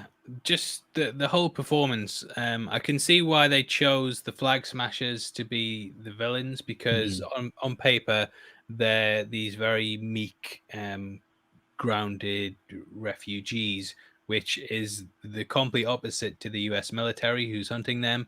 So you kind of can see why they have picked such a shy girl to be the opposite to the might and power of the U.S. military. But on paper it makes sense, but in the show I just don't see why people would follow her. I just don't really get the charisma that I think the leader should have. And she was, of course, in Solo, where she played a sort of similar role, right? The leader of some refugees. Well, I don't think they were refugees, but a leader of like a shadowy faction. And then when she took her helmet off, you're like, what? It's just a young girl leading all these people. And I think Meredith from Brave. Exactly. And I think they've tried to do something similar with this, and she's very much fit into that archetype once more, but it doesn't work in a world of super powered people, I don't feel. And there's so many other people in her group that would make a better leader. Whereas in Star Wars, when they're scattered across the galaxy, you can kind of see like, this makes sense, but I wouldn't follow it. And the members of public that are like showing up to her picnic whenever she sets a phone ping off, I would just be like, is this what it is? I thought these were some big like vigilantes. They're just right. They're just like regular people. What the hell is going on here? Like a librarian, a janitor, you know, what are we doing here? Like, it's like Batroc, I would be like, all right, he seems like a guy. Exactly. Exactly. But because of that, it's kind of relegated them to being the least interesting part of the show for me. I think every time they come on, I just think, cut to John, please. Just get to the John Walker bit. He's the real villain for me. Exactly. And the Power Broker is even more interesting than them. Yeah, and we haven't even seen this character on the screen, right? It's so it just popped in my head and hit me up, Marvel, if you do a season 2. But it would have been so great if the Flag Smashers were like a forgotten soldiers, like literally soldiers that have been forgotten about and they've been discharged, and John Walker kind of tied into that, and it understands why these soldiers, number one, they have combat. Like, I don't understand how any of these people are fighting Falcon and Bucky. I guess they're trained, like they know how to fight. That, you know, we don't have any backstory with them. And Michael even alluded to it. It would have been great to have like a flashback with the Flag Smashers, Karli and her and Danya, and maybe showing them like training, or I don't know. But it would have just been so much better if they were just not random people, but a group of people that, you know, like the military that's been forgotten about, and now they want the fight back against the government. So, but instead we have just a bunch of random people doing a bunch of random stuff. So we'll see what next week has to offer. I think it's just because they're super soldiers that they're able to hold their own. But as soon as Son got that serum, he just kicked the crap out of all of them. It wasn't even So we'll see. And I would love to, you know, in the world of hashtag releasing the Snyder Cut, the Air Cut, I would love to see whatever not even like the script. I would love to see what the Flag Smashers arc was from the original plans and see how it plays. It was just a virus, I think. Yeah. And that is what Mama Donya died from. Vaccines for that. Yeah. But apparently the reason that they cut it was not just because it was a virus during the pandemic, but there was strong implications that the GRC had created it in order to wipe out the refugees that they were having to look after. Some pretty heavy stuff there. So, you know, there's a lot of conspiracy theories out at the moment that COVID was made in a lab. Yeah. So I think Disney just thought, Disney's like the mouse is like, no, thank you. TV, just make it TV and cut the whole thing out. Well, Paul, that makes a ton of sense because, you know, the first episode we see, the first thing we see, I think, is the GRC, and then we pan into our story. So it's like they made that very evident that was important, and it's not been that important. So you can definitely tell that what you're saying was meant to be a bigger part of the show. Yeah, I don't know if that's definitely true, but I heard it, and then I'm like, that makes so much sense. Makes a lot of sense. It makes sense. But one storyline that I think has been handled pretty well is our main man, the master on the dance floor, Zemo. You know, we see Zemo paying a visit to his family in Sokovia. We all kind of saw that shot from the trailer. We knew it was kind of coming, but we didn't know the context of it. But I thought this was one of the better scenes, definitely, of this episode. Seeing Zemo paying visit to his family, honoring his family, as Bucky has a moment, which I think is a really great moment for Bucky. And this ties back to his, which I think that therapist was terrible, but, tying back to his making amends and washing away, 70 years of being a Winter Soldier and going back to who he was as Bucky Barnes and having that conversation. I love Zemo saying, I'm not going to kill you, which ties back to, I think you talked about it in your video yesterday, Paul, ties back to last week's conversation of like, should I kill Bucky or not? And Sam brings up, well, what about, he's obviously a good guy. So I love that they ultimately don't decide to kill each other. He puts the bullets in front of him, and the Dora Milaje comes to pick up this guy that took out their king, T'Chaka. So we get this moment here, and they say their goodbyes. He took the liberty to sketch his name out of the book, and we see Bucky tell Ayo to do me one more favor. But before we get to your thoughts, Amanda, is it me, or was it weird that they didn't take Zemo to Wakanda versus taking him to the Raft? I thought that was kind of weird. Like, why would you give them back to the government, essentially, and General Ross, because he controls that? I thought that was just kind of weird. But just your take on this moment between Zemo and Sam, and I think it's pretty on the nose that they're taking him there because the Thunderbolts, General Ross, all that fun stuff. But your take on this scene? Yeah, I found that weird too. But like at the end of Black Panther, they did open up their their like world to the rest of the rest of the countries, stuff like that. So maybe that has something to do with it. I don't know, that they're kind of holding that as like a general like prison for everyone that's like high profile. I have no idea. But what I have to say is that freaking Sebastian Stan and Daniel Bruhl have phenomenal chemistry. Yes, like brilliant chemistry. And this scene alone shows that they were so great together, that it's just so well written, this episode. But also we see Bucky's sense of control, because he holds the gun out. Obviously there were no bullets, but we didn't know that until he kind of showed that on screen, right? But it's just his sense of control, because like he could have killed Zemo in 2 seconds, but he knows what Zemo means to Wakanda in this case, and it's entirely up, like it's their decision of what they want to do with him, basically, after what happened to King T'Chaka. So I think that showed a lot of Bucky and his sense of control, and then scratching out another name from his book. Like it's just important steps for Bucky alone. But yeah, I love the scene. I thought it was so well done. And Zemo's coming back. He's not going anywhere. He's coming back. It's impossible that he's phenomenal. There's no way they're gonna waste Daniel Bruhl. They haven't wasted him at all during this series, so I'm looking forward to it. It's a lot of great points to bring up there, Amanda, which tossing it to you, Austin, regarding the next time we see Zemo, because to be honest with you, his arc kind of does end in this scene, because he literally, when Bucky pulls that trigger, before he does that, he like looks at Bucky and said, you know what, it's my time. He kind of gives him a nod, like, take me out, man. This is the end of, I just paid respects to my family. It's now time to to visit them. So it'll be really interesting to see what Zemo's motivation is moving forward in the MCU. So kicking it to you, Austin, when we see him again, what's his motivation now, man? Well, I can tell you, at first I thought they were taking him to Wakanda, and I said to myself, he's never getting out. You're not getting out of there. It's just not happening, right? The Raft? That is confirmation to me that we're going to see Zemo again, because you can escape the Raft, and why other to put him in the Raft than to get him out of the Raft, right? So motivation-wise, he hates super soldiers. He hates them.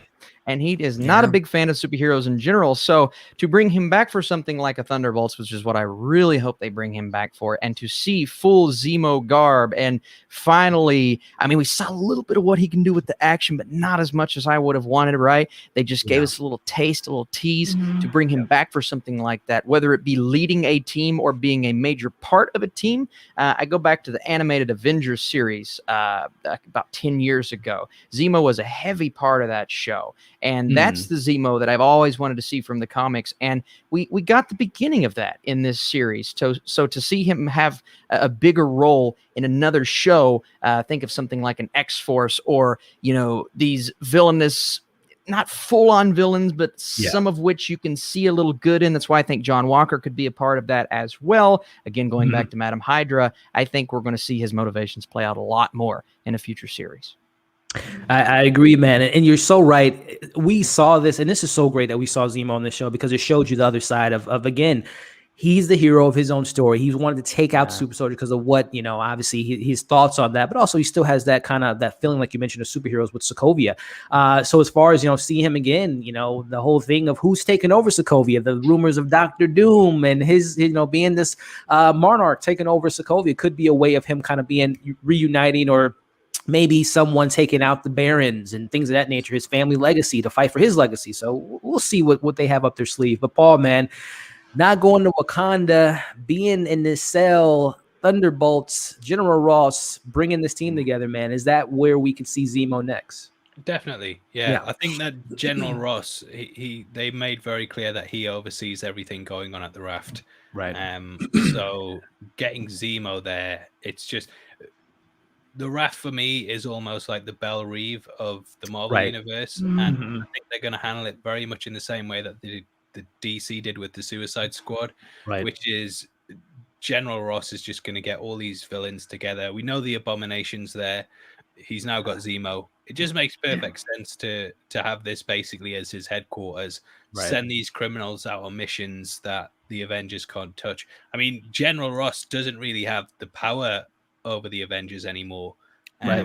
Civil War, he kind of came in and was like, look, I'm going to be telling you what to do. And some of the team were like, right, we agree, we'll sign the accords. And the rest of them were like, no, I don't want to do that. So he's very much going to have to look at other strategies to carry out his missions. And we obviously know he's in Black Widow as well, as he was in the trailer. So I think people like Taskmaster, he's going to get him under his wing. The Abomination, Zemo, Yelena Belova potentially, unless she joins with the Madame Hydra. And you could very much have, the opposites of each other. You could have two teams even facing off against in one movie where Madame Hydra is the head of one side and Thaddeus Ross is the head of the others. And yeah, it just makes so much sense. As soon as they said the Raft, I was like, all right, okay, let's go. Boom, Thunderbolts. Get that website registered before Disney. That's and honestly too, the way that sounds like a really interesting series to me, with Daniel Bruhl and like you just mentioned. I think after we see Abomination and She-Hulk getting Tim Roth in the mix and whoever's revealed to be the Taskmaster, so that could be. And we got Disney Plus. We have Star Wars doing it with their own. Ranger show. We can have a Suicide, a Thunderbolt Ross type of show coming in 2023. So that sounds like a Disney Plus show I will be watching if that ultimately comes out. That's the thing with Disney Plus is that you can when Netflix so many possibilities. When Disney Plus came out, it was like, oh well, Netflix, they won't have much competition. But Netflix drop a different show every single week. Now you can, if you imagine that you own Star Wars and all the Disney and all the Marvel characters, you can just drop a show every other week and just keep doing that, and people will keep watching it. It'll just dominate. So get a show out for everything. Have our money. You have our wallets, Disney. Literally, we'll be there tuning in. But now we get to the heavy stuff. I think this is one of the most. Man, I gotta admit to you all, I'm so surprised that Disney did this. Not because they were afraid to do it, but I mean they do have shareholders that might not want certain things in the context or in their content. It is Disney Plus. People don't want to have that discussion about racism and race and history being erased. But Marvel did it, and I applaud them for that. Isiah's story, ladies and gentlemen, we get Sam.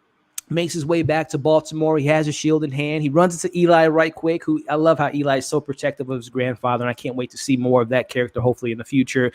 He comes to the backyard and immediately, and Carl Lumley, oh my goodness, man, can this man just be as great as he is? He's so fantastic. He sees Sam undoing the shield. I don't want to see that shield. The red, white, the stripes don't represent me. And we have that back and forth between these two characters. He talks about he talks about everything that went down of being a race and fighting for a country. You go home to racism. Why am I fighting for this country if we can't be respected in this country and everything coming around racism? They go into the house. He opens up about his story and his wife and him being experimented on, and just tear my heart out, Disney. And Carl Lumley and seeing Anthony Mackie listening to the generation before him and hearing that pain and hearing that trauma. And it's so interesting seeing the discourse online regarding this speech would make him not want to be the Falcon. But I took that completely opposite in regards to why he would want to be the Falcon, to right the wrongs of the past, to reintroduce this legacy, to have the black man be Captain America. I mean, literally, guys, this scene to me shows you what this show is all about and what Captain America is all about. For those that are just like, oh, politics and Marvel, this is nonsense. This doesn't happen. This is in the comics, ladies and gentlemen. This is what Captain America is all about.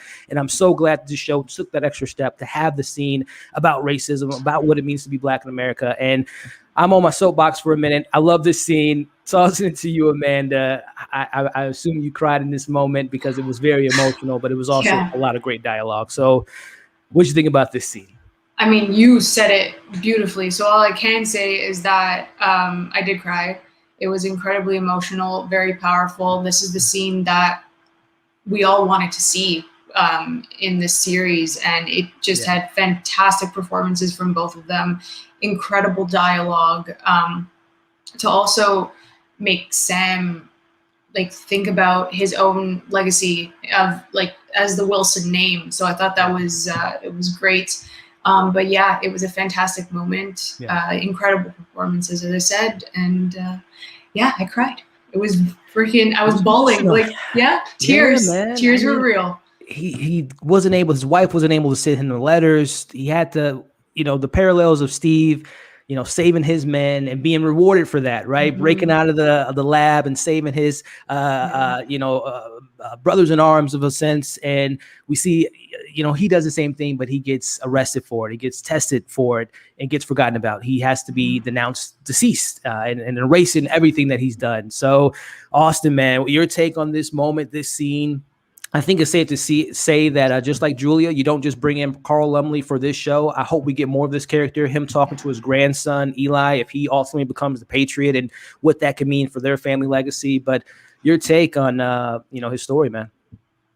It's an awesome, unexpected inclusion. And, the character of Captain America, he represents so many different things. And I've seen some people say, well, we don't want it to, be in here and but that's kind of what Captain America is all about as a character. And when you go back to something like a Civil War and a Winter Soldier, we're dealing with all different types of politics and things that, represent good or bad, right? What Captain America represents in the first place. And to see this man's story, the character of Isiah, what a beautiful, beautiful moment that was between him and Sam, just saying, here's what happened to me and here's why I would recommend against one specific thing.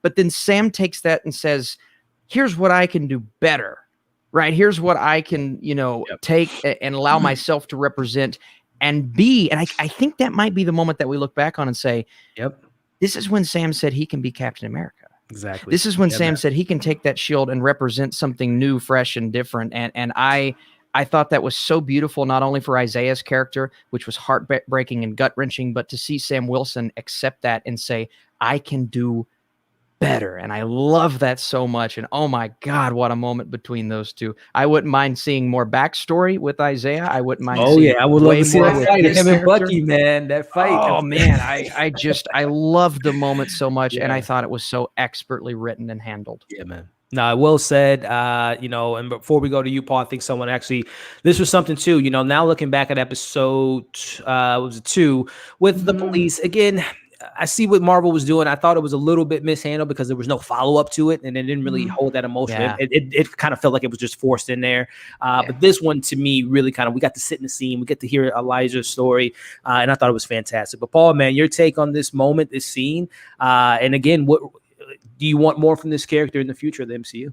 Yeah, definitely. I think Isiah would be great. Getting prequel stuff as well, I think would be really, really good. And it was an uncomfortable scene, and I think when you're discussing topics like race, it should be uncomfortable. And there's been a lot of, well, not a lot, but there's always a group who are like, it's so woke, it's trash, it's politics. I turned it off during this bit, and it's meant to make you feel uncomfortable. And some people are going to react like that because it forces you to sort of confront the past and also the way things are today as well. Racism still exists. And you have to have these conversations and talk about how things were. It helps you reflect on what's happening now, and I think it was very important. And you had very much the old generation who'd been through so much, telling the young generation, no, don't trust them, this is something that you shouldn't do. And Sam was very much like, well, I know from my own experience that things are different. And it's sort of, the 2 points of view are very much opposites. And I know there'll be a lot of people who probably had these kind of conversations with their grandparents and their parents who might feel a certain way towards white people and the way they've been treated in the past. And it's a metaphor. It's a very good metaphor. Your grandparents weren't Captain America, but they've probably went through similar things where they've had, been cast out because of their race or something like that. Segregation and stuff like that. It wasn't that long ago. 50s, civil rights 60s, was just exactly. There's people alive today who will be able to remember that very, very clearly. And that they will be having conversations like this with the younger generation saying, Mhm. you know, these things don't change. And there are examples happening today that kind of show, well, maybe they have a point. Yeah. And you do kind of listen to that conversation and think, well, is Isiah right? Because, you know, Sam could be making a mistake by taking on this mantle. And there's such a powerful line in it where he says, no self-respecting black man would ever up here. Yeah. I be think it Captain was America would Yeah, never accept a that's black the Captain line, yeah. America. And no, fantastic line. Yeah. Yeah, what a standout line. And Yep. Sam takes 20 minutes or, well, 20 minutes episode time, days to decide what to thinking do, that over. because he Mhm. really has to think, you know, there's Yeah. such a legacy behind this. Am Yeah. I making the right decision? Is it disrespecting my community? Yep. You know, he could be very much just seen as a pawn for white people to say, well, we're not racist because we've got a black Captain America. Right. But he saw how John Walker got cast out as soon as he made a mistake. And you can Yeah. guarantee that if Sam makes a mistake, then it's going to be just as bad, if not worse. Right. So, it's a very good. The themes of this episode definitely him having to kind of see this because there's two Captain Americas in this episode. Mhm. There's John Walker and there's Isiah Bradley, and both Right. get Right. completely crapped on and cast Yeah. out. And he's like, do I really want to be doing this? Right. So it adds so much, and just to have basically both people going through such a negative thing, it adds so much in the scene for the rest of the episode, Right. which is the arc of Sam deciding what to do next. So perfect scene, brilliant, really, really It good. represents, and you know, I would imagine if I was a parent and my kid, son or daughter, wants to go into the police force, right? I would imagine this is the exact same, and especially being a black man. If my son was a black man wanting to go to the police force, this is probably a conversation he's having, or I'm having with my son, and pretty other sons and mothers are having with their kid in regards to knowing that, you know, police are here to serve and protect, but obviously we know that has been something that's been questioned for many decades, but more so in the age of social media. So this is a great scene, and again, I applaud Disney to having this conversation. I want to see Disney continue to have this conversation, even if there is pushback. This is what America is. This is what the world is. I love my sci-fi and the horror films and action heroes and all that stuff. And it's good to escape sometimes. But sometimes when you put a mirror in front of your audience, sometimes people see more from media, from movies and shows, and what they can see outside the real life. So I think when Disney puts this out there, it sets a precedent to have these conversations. And that's what it's about. It's about education and conversations. And I applaud Disney for making that step. They already, with Zemo, I mean, a lot of the negative comments I've seen have been how bad the writing is and how the race politics are forced in that. But no one was making any noise about Zemo standing and discussing supremacy and how the flag smashers were supremacists for 5 minutes, where he just stood there going, this is what a supremacist is. And that never got brought up. It's just very sensitive around black people for some reason, and people don't even realize their own prejudices, but you have to confront them basically.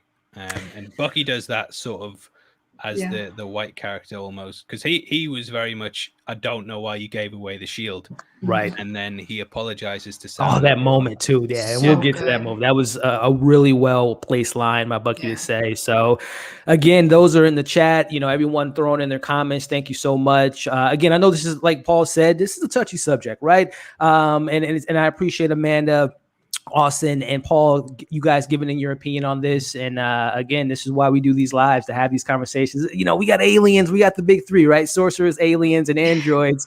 And it's all fun and having that stuff. But when we have these conversations, it's awesome. So I appreciate you guys, you know, having this conversation with me, and great on Disney to having that conversation as well. So as we kind of move forward, Sam, he's got to go home. He's got to go home to kind of not right his wrongs, but like Amanda said, you know, he's lost his red wing. He's lost his wings. He's deconstructing himself, but now he has to kind of rebuild himself. And where do you do that at? It's the place you were born, a place you were raised, what you fight for, what his legacy is, which is the boat, which is his family, Sarah and his nephews and all that.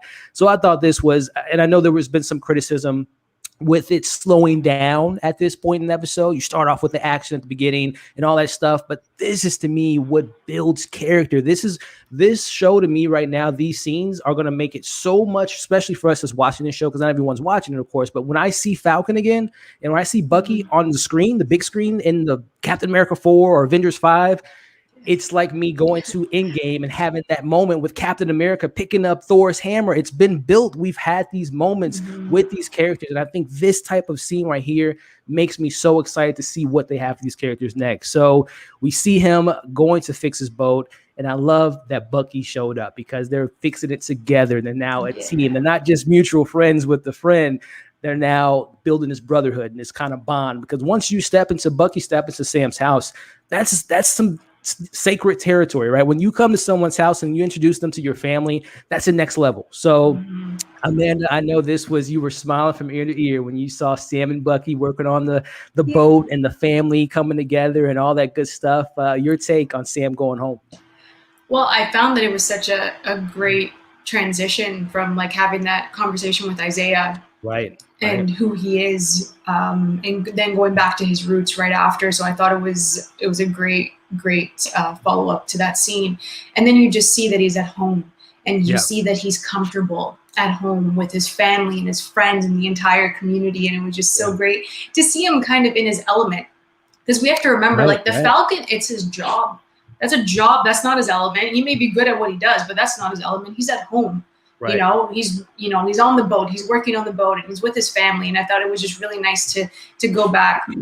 And that's why I think the pacing in this episode really worked, because throughout that entire time, you're fixing a boat. And a lot of people look at doing any of those kind of activities as calming and soothing, and you may be thinking while you're working on stuff. So I thought it was really necessary to do that, considering how heavy the episode was prior to that, right? So I think having those scenes were just fun too, because Bucky comes in. It was just so funny that the one of his friends, that was amazing. But his friends how are we gonna get this off the boat? And then just one swift hey Buck, how's it going? It was just so fun. And then they bonded, which was so important moving forward as well, right? So I loved it. I thought it was just really sweet. They're really nice moments, and then Bucky entering the house, and that's a huge deal, as you said, because Sam was we're not gonna make you go. Do you really think that you're that much of a random person to me at this point? They've developed this relationship, so. Yeah, and I'm pretty sure Bucky was happy to have a good place to sleep on the sofa. He didn't sleep on the floor, so there's that. That's a great point there. Yeah, I didn't even think about that. Yeah, that level of comfort. Yeah, so you see that he was having nightmares first episode. Yeah, then he has a nice comfy pillow on the couch, and it's there's that contrast, right? He felt safe with Bucky and in his community, in his world. So it was really nice to see. Well said. And when you brought that up too, it just reminded me of, again, this show is just building so much respect on Captain America and his legacy in his films. But this reminds me of when Sam allowed Natasha and Steve to come into his house to offer them breakfast, if you guys eat that type of thing. But also it brings me back to Age of Ultron. When the Avengers lost to Ultron the first time they met, where did they go? They went to Clint's house and to his family, this off-grid, place that no one knows about except for Nick Fury. But Clint, he set up for being co-workers. That's when the Avengers became a family. When he let Thor and Captain America and, obviously Black Widow and him already had a relationship, but that's the comfortability level of that's when they became family. And this is when Bucky and Sam, in my eyes, have become brothers and become family. So, Austin, man, your take on Sam going home and Bucky coming along with him? Oh yeah, I'm right with Amanda on what she said. I think it's, when I'm first watching it, I'm okay, it's a little slower compared to even some other slow parts of the episode that I think are warranted and needed. But then you think about the why of it all, and it makes a lot of sense, right? The heaviness of that conversation and Sam needing to go to that place that makes him feel, like Amanda said, and I think it was beautifully said, at home. and you feel comfortable, and you are with those that you love, and you are with what they say a little bit later on. We're just a friend of a friend, but I don't think they're just that. I think there's a bond and a relationship growing, and to the point to seeing that little one-liner thrown Sarah's way. You're just doing that to get under Sam Wilson's skin, which I thought was hilarious. They're learning each other. They're learning the quirks, the way that each other works, and that is the definition of a beautiful friendship. And I do think that this show was an awesome exploration of the potential of that we saw in a Civil War. Just that moment of them in the vehicle together. Can you move your seat? And which is something that we've gotten in this series as well. But I think they've really built on all of the potential here. And I thought this was just a nice way to continue that relationship and to take time where Sam feels the most comfortable and give him even more motivation to go out and get things done, which we see later on. So I thought it was a beautiful scene. 100%, man. Paul, man, your take on this trip to home, man.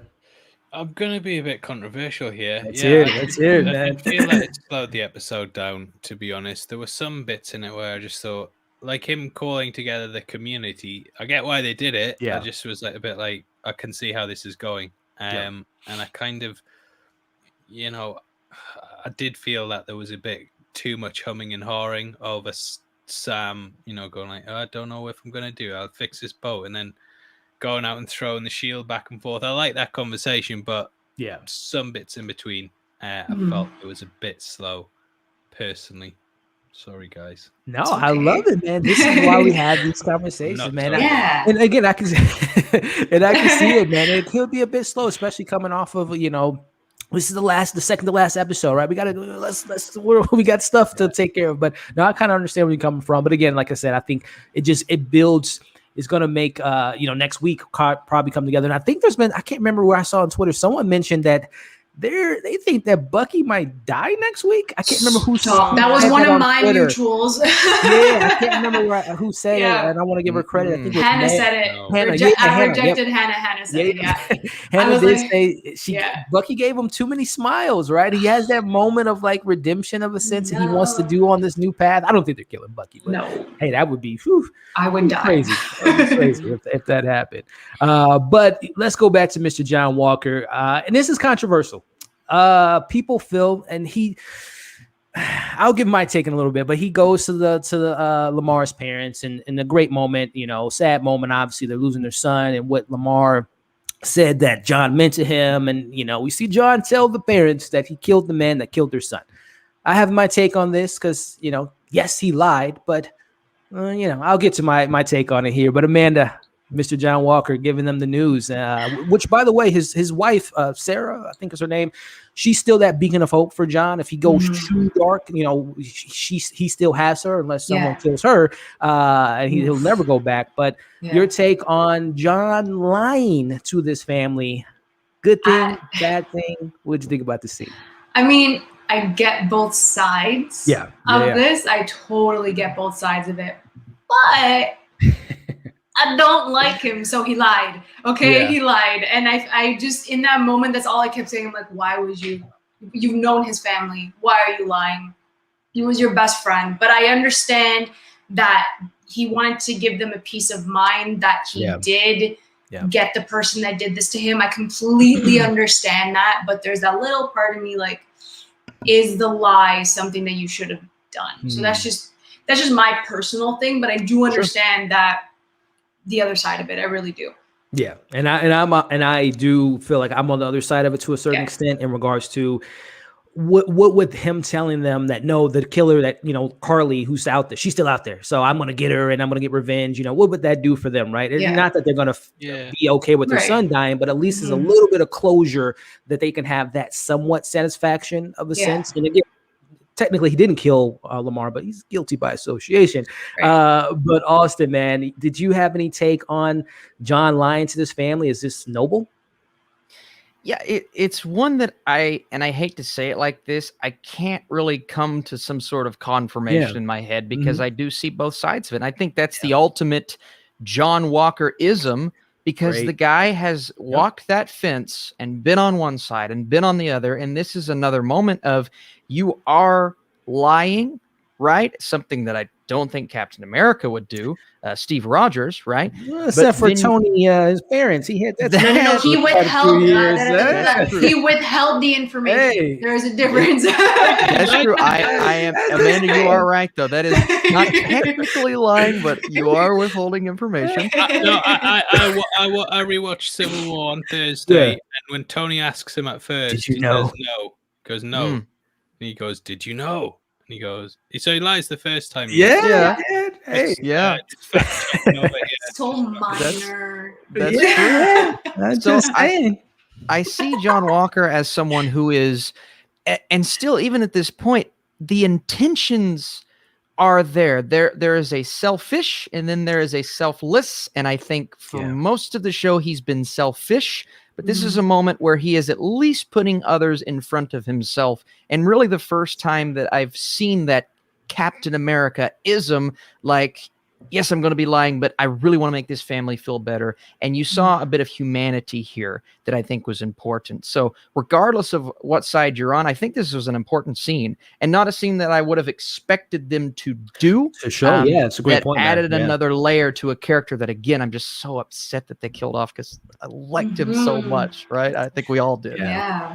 Yeah, that's something too. I think we speculated about that last week about the possibility of Lamar maybe taking the serum or having a blood transfusion and bringing him back. But no, he's dead, ladies and gentlemen, or at least this version. We talked about the multiverse of madness, but Paul, man, your take on Mr. John Walker giving it easy to this family regarding the truth of what happened to their son. I mean, it's kind of, and again, a controversial hot take, but it's kind of a metaphor for war and soldiers in general. For example, the Iraq War probably was fought for oil. We don't know that for definite, but it seems very likely. But obviously they don't come out with that and say it, and they go, well, actually we were stopping weapons of mass destruction, and which turned out to be a lie. Because Iraq didn't have any, and then it was like, well, we removed a vicious dictator, and it's very much sort of justifying why certain actions have been taken, and John Walker just represents that. He's as long as some good was accomplished, he can kind of justify every single bad thing that's happened. So I just kind of saw it like that. The more I've thought about it, and obviously the truth's going to come out. Lamar's sister was like, nah. I think that was Michael. Michael mentioned it. Michael mentioned it. Yeah, because obviously this video. Yeah, there's video of him saying the flag smasher saying that it wasn't me. It wasn't me and stuff like that. So I'm sure Great it'll point. come out. But metaphor for war and how lies are told to make the public feel better, I'm guessing. We'll see if you think about like the Iraq War, if a soldier died in that, what do you tell the family? Right. You say, oh, we were just sorry, but he's a casualty because we wanted some oil. Or are you like, well, we removed a vicious dictator and it was he died doing the right thing. It's kind of along those lines.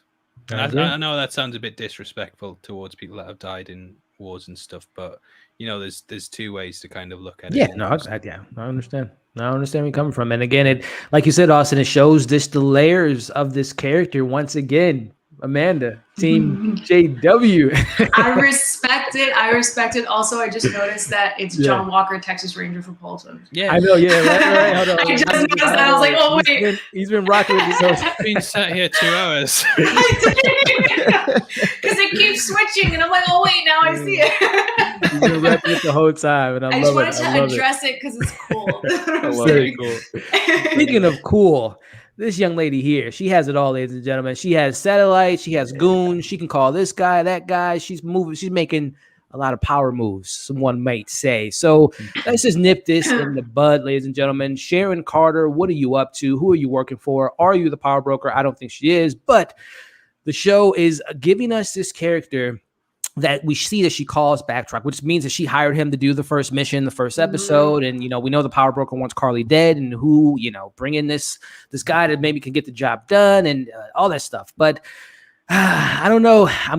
She's not the Flag Smashers level type of character, but I'm still kind of torn on how I feel about her. I like when they reintroduced her to, like Rhodey said, which will be interesting to see if Rhodey comes in next week's show. But, our allies are now our enemies, and our enemies are now our allies. And you kind of get that with this character. And very much like Karli, she hasn't been pardoned. She can't come back home. So you kind of understand her. But whenever we see her, it's just like, what's going on, Sharon? What's going on? So I know how you feel about her, Amanda, but what's going on with this character here, Agent 13? Literally, it hasn't changed. I think they're just using her to like divert our attention of who the power broker is. Because if she's not the power broker, as Paul said, it's going to be Madame Hydra. Yeah. In this case, then she was just used to divert everyone, and that's kind of BS for Sharon's character, in my opinion. Because what was the point? Like, why are you bringing her back for? You know what I mean? So she's never had solid character development or characterization at all with the way they've written her. Yeah. So I was looking forward to it when she came back. I'm like, finally, they're going to write her, somewhat properly and give her something, right? So if she's not the power broker, or like at least if she's connected maybe and they finally say it, then I'll be somewhat happy with it. But at the same time, it's like you really just did use her to divert the attention from who could possibly be the power broker if she's not. So I'm still like this with Sharon Carter. And I'm sorry, I know a lot of people love her. She did kick butt in that episode, but it's like fizzling now. There's like no excitement for me. Austin, man, where are you at with Mr. Sharon Carter and her interesting deeds behind the scenes? Yeah, well, I'll say, I mean, it's not a lot, but I'd say it's at least more interesting than what we got with her prior to this series, because I think she was one of the a character that they couldn't really figure out what to do with. And then Steve's, kissing the niece and all this stuff. But I'm just like, I don't buy that relationship. Yeah. Move on. But now they've moved on and they've given her something else to do, or at least we thought. But like Amanda said, kind of fizzling out. She's just, we'll cut to her on the phone for an episode and it's done. And then the next episode we'll cut to her on the phone, and then it's done. It's like, what are you doing? And I think there's obviously two options. She is either the power broker. Actually, I guess there's three. She's the power broker. She's working for the power broker. Yeah. Or is she a good guy sending Batroc in undercover to work with the good guys? And I think that's a very viable option. So whichever route they go, I think they should at least put her somewhat in the focus of the last episode, because I need a payoff. Whatever the payoff is, then we can reflect and see how they used her. But if they don't give her a good payoff, then why was she there? Exactly. Paul, man, we Sharon Carter, the theories, the thoughts, the predictions, man. Is this character working for you at all? And is there an end game to this character? Yeah, they've definitely done a lot more. And back to Austin's comment, I used to go to B&M Bargains, a shop in the UK that sells, hardware stuff, but it also sells Funko Pops. And the Agent 13 Funkos from Civil War, they were always on sale. They must have bought 50 of them, and they couldn't get rid of them because no one cared about that character. Yeah. So I wish I'd bought them now, but yeah, they're doing something interesting with her. But I agree about Batroc being undercover. I think obviously there was another TV spot dropped in the week where she was walking in front of in a car park and behind with those red flashing lights that we could see in the GRC. Boat. So I'm guessing that she's actually doing something to get her pardon. She's basically gonna pop in, save everyone, help out the good guys, because she wants that pardon. She's like, Sam, will you get it? He's not going to be able to get a pardon for her. Yeah, Sam's been. So she's going to help out and be like, look, I'm a good guy again. I'm Agent Lucky number 13. She'll say. Yes, it's true. She's not the power broker because it's too obvious. It's just far too obvious at this point. Everything seems to be pointing towards her, which they wouldn't do that early in the series, I don't think. And they've not, it's just TV shows just are full of red herrings. That shows like this, they have a red herring. One Division had about 10 of them. This one's only really got this one, but it's a red herring. You always throw a character in that it looks like it's going to be a certain way, and then they pull the rug out from under you. So Yeah, she's just the red herring of this entire show. I hope it has a payoff, man, because there's a lot of stuff. I think we talked about it too a couple weeks ago, Amanda, that she, in the comics, if I'm not mistaken, she was the responsible for Steve's death, right, in regards to the assassination on Captain America. So again, we'll see if this is some amalgamation of her being responsible for, again, if she is going down that darker path. And I don't think she wants Sam dead, but that would be, something, or John Walker dead, of that matter. But we'll see. We'll see what they do with this character. But fingers crossed. But go ahead. They've been saying that the Power Broker's hunting down the Flag Smashers, and the Power Brokers had such difficulty doing that. But Sharon's just found them able to straight away. It's a great point. It's true. Yeah, very true. Very true. And before we go on to wrapping up the recap here, quick shout out to Nisi with the super chat. I don't watch this show, but I love to watch you all geeking out. Well, that is awesome. We appreciate you tuning in. Thank you for the super chat. Thank you for the support, as well as everyone in the chat today. It's been a great chat and a great discussion as well. And I thank my panelists for being here today to have this conversation. So wrapping this thing up, ladies and gentlemen, we wrap up with Sam and Bucky again, kind of becoming the friends, the two best friends in the world as they're training, which we see him using the shield. But I think more importantly is in that moment is Bucky talking to Sam, and Sam, his superpower, it's not strength, it's not super soldier, it's his way with words and making people feel good about themselves and having that conversation about tough love with Bucky in regards to his book that he has from Steve and what that means to him. So I thought that moment, also to Bucky apologizing for him, which I love that they addressed that Steve actually did tell someone what his, him giving the shield to someone. I love that Bucky and Steve had that conversation, and they never knew what it would mean to give the shield to a black man, and he apologizes and Sam accepts his apology, which I thought was just fantastic. But again, going back to Bucky and his arc in regards to how he is, you got to be of service to people. You can't just check names off of your box just to make yourself feel good. You got to make those people feel good. So I love that scene between those two. And again, they're the two best friends that they were going to inevitably be. But Amanda, your take on them, cementing their friendship. I love them. I really do. Like you said, it was great dialogue. There were plenty of people on Twitter that completely bashed this entire scene, saying it was poorly written, and I completely disagree. Because also with Bucky, it's like he trusts Sam with what he's feeling and all of what he's been going through in his own mind and his nightmares. He trusts him enough to open up to him and talk to him about his darkest moments, So I thought that was really special and important. But then we see that Sam goes back into his own comfort zone. It's like, I'm going to counsel you. And he did, he counseled him better than the freaking therapist, which is hilarious to me.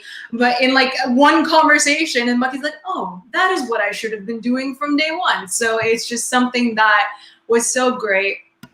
And then obviously, like you said, addressing the fact that they, Steve and Bucky had no idea what handing that shield over to a black man to be Captain America is, what it means. So I thought that moment was well done, and just, it was such a sweet moment between the two of them and having those conversations, and then finally having that big conversation that we were waiting for. They set it up in episode 2, and then we just nothing. Never again. We didn't even touch it. So this episode had such important conversations, and that's why I love it, because I'm someone who loves dialogue heavy films and television shows. So this was awesome, and it was great to see them practicing with the shield. And the thing that's so impressive to me is that Bucky has a friggin' metal arm and he's swinging it effortlessly. But guess who doesn't have a serum or a metal arm, and he's effortlessly swinging it around, and that is Sam Wilson. So I was just beaming with joy. It's like literally those movements were so swift and catching it and everything. He has that strength within him without the serum, and I think that's so important to see. No doubt. Austin, man, your take on these two mutual friends becoming actual friends? Well, just what you said, that's always something I'm like, I really hope they can, and not that I didn't trust Sam Wilson to be able to do that before, Yeah. but this is a really heavy shield and you don't have superpowers, so you've got to convince me that you can handle that, not chop your neck off if it goes the wrong way. And I believe it. I do. I believe it. I think that training montage in particular, but really all that he's been through, and he is a trained soldier. It's not just some random guy, you know, just some random strong dude coming. He's trained, right? But he needs to continue to train, continue to prove to us. And every Captain America needs a Bucky. Every Bucky needs a Captain America. Yeah. And that's why, you know, obviously that hesitation at first, who's he going to choose to hand over the reins? And, you know, Bucky's he's carved out a very different path. He is much more of a support system for whoever the Captain America is at the time. And now I think we've seen that with Sam Wilson. But Bucky just, you know, going and doing what he did, having all of those demons, I don't think he was ever going to take the shield regardless, even though he cares for that thing more than, maybe even more than his life. He loves what that shield represents. And to see him convince Sam to take the mantle, and to see Sam sit and say, listen, man, here's what you need to do. Here's what you've been doing. And to talk some sense into him. That's that Captain America Bucky relationship that I think is so beautiful in the comics. And it's beautiful to finally see that between our new Captain America and Bucky, who I think holds just as big of a piece of that pie as Sam Wilson, even though Sam is the one that's taking the mantle. So it is yin and yang. You have to have both to have a Captain America. And I love that. And I love that they've convinced me of that. And I think that's part of what episode 5 was able to do so well for me personally. Well said, man. Paul, man, your take on this brotherhood, the training montage, which I'll be that guy. It was so funny seeing him doing the flips, and it wasn't his. You could see that it wasn't actually. I'll just ignore that. I'll pretend I'm watching. Mackie can just do that. I don't know what you're talking about. I'll pretend I'm watching Arnold Schwarzenegger in True Lies, and it's like a completely different. It's pretty much Sylvester Stallone in some of those scenes. But Paul, your take on the training and the training with the shield. Yeah, I liked it. I like how they were just doing basically catch, just flicking back and forth and catching it whilst having a conversation. It was very sort of dad in the back garden with baseballs, just throwing it back and forth. Really liked it. The montage. That's how you get good at something quickly. You just need a montage. Exactly. And Rocky has taught us that. Yes. Yeah, exactly. And it worked. It worked really well. And by the end of it, you were like, yeah, Sam's good at throwing the shield around. Glad it happened. I actually thought this was going to be how the series would start. I thought from the trailer. A lot of us did. That was going to be how the series opened. So I'm glad that they've kind of gone on this journey of showing why Sam's worthy and also the training behind it. And the guy doesn't need super soldier serum. He's had a montage. There you go. There it is. And again, and actually too, just to go back on that point, not only when it wasn't the end of the first episode to see this, I thought it was going to be the end. We talked about it last week, Amanda. Like this maybe is like Bucky and Sam going their separate ways and whatever the case may be. But I'm glad that that isn't the last scene that we're left with. So it might be the funeral of Bucky. But before we wrap up, I do want to quick shout out to the super chat again. Everyone tuning in, thank you so much for the super chat. But wrapping up the recap, number one, Sam has the conversation with his sister of him saying why he wants to be Captain America, to kind of right the wrongs of the past and not have what happened to Mr. Bradley happen again. So I love that conversation and not selling the boat. And then we transition into the Flag Smashers going to the GRC and the conversation. There are some people that have some pushback in that console and that conversation that they had, but we see that it's been taken over by Karli, which we imagine that's going to be the big standoff next week. And then we wrap up with a couple interesting scenes as Sam opens up the special package from Wakanda. It is not a pair of Jordans, but we can expect it is a pair of new wings, vibranium wings of that matter, him donning the suit from the comics, which will be really awesome to see him suited up and ready for action. But then we're left with a pretty cool little stinger at the end. A lot of people have already made the comparisons to Iron Man of him building in his garage with a box of scraps as he's making his own shield. I love that he puts the Medal of Honor, one of his Medals of Honors, in the shield. Again, just going back to his character and where he's come from to where he's at now. So Wrapping it up, Amanda, Austin, and Paul, man, final thoughts on this episode. And of course, we got to hear you guys' predictions and theories of what we can expect in next week's finale. The ending of this episode was amazing because it sets up episode 6 so well. And then I love Sam's training scene. I love that his nephews were there and he was just, you know, he showed them the shield. I thought that shot was beautiful when his nephew was just like tracing the star out on the shield. I thought that was so great. Yeah. And like Sam just looks so happy, which is awesome because like I know what I have to do now. And even that conversation with Sarah, he had such a big smile on his face. He's like, I always knew that I was meant to do something good, something more, and he's gonna push himself and set an example and do what he thinks is right, and it's Captain America right there, right? So I just really love that. And then the box. What's in the box? Someone commented, what's in the box? The first thing that we all say, right? So yeah. I personally think that it's like the cap suit, and it's not the actual. I really do think it's the cap suit, as you said. So I'm just like, why would you go to black screen? Like, why would you do this stuff? But honestly, the first shot of him, like fully in the suit next episode is probably gonna make me cry. So yeah, I'm excited for that. John Walker building the shield made me laugh because like Cap shield is vibranium. And like he's like, I can do it too, guys. No worries, I got this. So it was funny. But yeah, like that standoff next episode is gonna be incredible. I cannot wait to see it. But yeah, we're gonna get some loose ends tied up as you know, we need to in episode 6, and hopefully we see Torres with his own wings and all that stuff. And I think we're gonna just finally find out who the power broker is, because that's the obvious you know, reveal at the end of this. I highly doubt there's going to be any more surprises except for that one. So yeah, I love this episode. It's my favorite, and I'm really excited for this finale. Before we go to you, Austin, just a quick question for the whole panel, but starting with you again, Amanda. Does anyone die next week? You talk about surprises, and I know he said he's not playing Captain America anymore, but do we see Old Man Cap make an appearance next week? And there was one more that I'm not thinking of, but just those two. Does anyone die next week, and do we see Steve Rogers? I think Karli may die next week, and if it's not Karli and they're kind of done with John Walker, which I highly doubt that they're done with John Walker, they wouldn't have set this entire thing up if they're going to kill him. So I do think that Karli may die, so the Flag Smashers can just not exist anymore, and we're done with them, and not have to forget that they're in an episode. So that could happen, and then I think that maybe we'll have a flashback with Steve. I don't think that he'll be like Old Man Cap, unless it's like Old Man Cap talking to Sam in a flashback, if that makes sense. Like, I don't think he's going to actually show up in the episode. It's a possibility. It could be a great surprise, but I think it's going to be kind of a flashback conversation.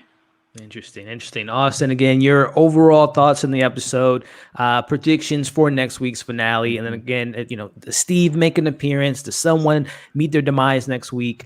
What's your thoughts, my friend? I'm excited to see how crafty John Walker is. You know, you know, to get the spray paint out, I think is very serious, and weave together his own costume. And he could walk in and he looked ridiculous, but he's like, guys, I tried. Come on. We're going to see how crafty he is. But I'm excited now knowing that he's going to be a part of that episode. And in terms of who's going to die, I think I'm with Amanda. And I think Karli could bite the dust. And I think the Flag Smashers could be no more after this final episode. But we do have to give her something prior to that, right? It has to be a line or a moment or something heartfelt to kind of bring everything home. And then, of course, the big battle at the end. I'm very excited to see who shows up. Do we get our new Falcon? Do we get our, team, Sam taking on Batroc and the Flag Smashers taking on Bucky, and then good guy versus bad guy across the board? I'm excited to see all of that. But most importantly, I think it's going to be fun getting a hint or something that tells us where these characters are going. Do we immediately lead into Thunderbolts after this? Are they going to plant seeds for a show that we don't even know about yet? I think the possibilities are endless, and I just think the finale, you know, a lot to pay off here, but I think it could do a really good job of tying off a lot of these loose ends next week. Nice. Well said. Well said, Paul, man. Mr. Heavy Spoilers himself, man. Overall thoughts, predictions, and again, does a Steve Rogers appear next week? And who do you think will, if anyone, will die next week? I don't. I was kind of thinking that Karli might die, but I don't know if that's too obvious. And they'll just not do it. I think US Agent will seemingly be killed. Very much in a similar sort of way to Steve in the first Avenger. And because they faked his death in the comics, and then he came back as US Agent. So I think they'll do that. They'll fake John Walker's death. For next time, it's really difficult to tell. I'm guessing that they're gonna have that big fight in the street. I'm guessing that the episode's gonna start off with the GRC attack, and then it's gonna kind of spiral out into the streets. I would imagine they take Batroc down at that point. And then the funeral that everyone seemed to be at will be John Walker's. And then probably see Steve in like a flashback or something from the end of Endgame. Just kind of describing where he's going to go. And then post-credit scenes, probably find out who the power broker is. And I'm guessing, I know I've been saying it's Val every 5 minutes, but probably not. Probably be some big actor, maybe a Giancarlo Esposito level. Something. Go and then Zemo maybe getting a blank card or something. That would be my guess. That'd be cool. Be awesome. That would be pretty awesome. And I think I would love to see the highway fight sequence from Winter Soldier make its way into the finale. We talked about a funeral, Paul. They said a couple times, I forgot to mention this in this episode, Steve was said to be gone a couple times by both Sam and Bucky. They literally said gone like 3 times. So that doesn't sound like he's chilling. It's like he's dead. So I don't know if we're going to get the confirmation that Steve Rogers is no longer with us, which would be very interesting. Someone mentioned Isiah being pardoned as well as Sharon. We'll see what that comes with next week. Maybe she's getting pardoned. I brought up my whole theory with Jennifer Walters as She-Hulk. Maybe she makes her little moment there and getting her out of the way. But we'll see. And then someone brought up the length of the episode. Give me an hour plus at least, like they did yesterday. That would be great, if not longer. But as far as deaths, I hope no one dies because I would like to see Karli, maybe not a redemption, but which maybe there's another, again, her getting recruited potentially, or her, I don't know, joining the Young Avengers, mixing it up a bit. I don't know. Who knows?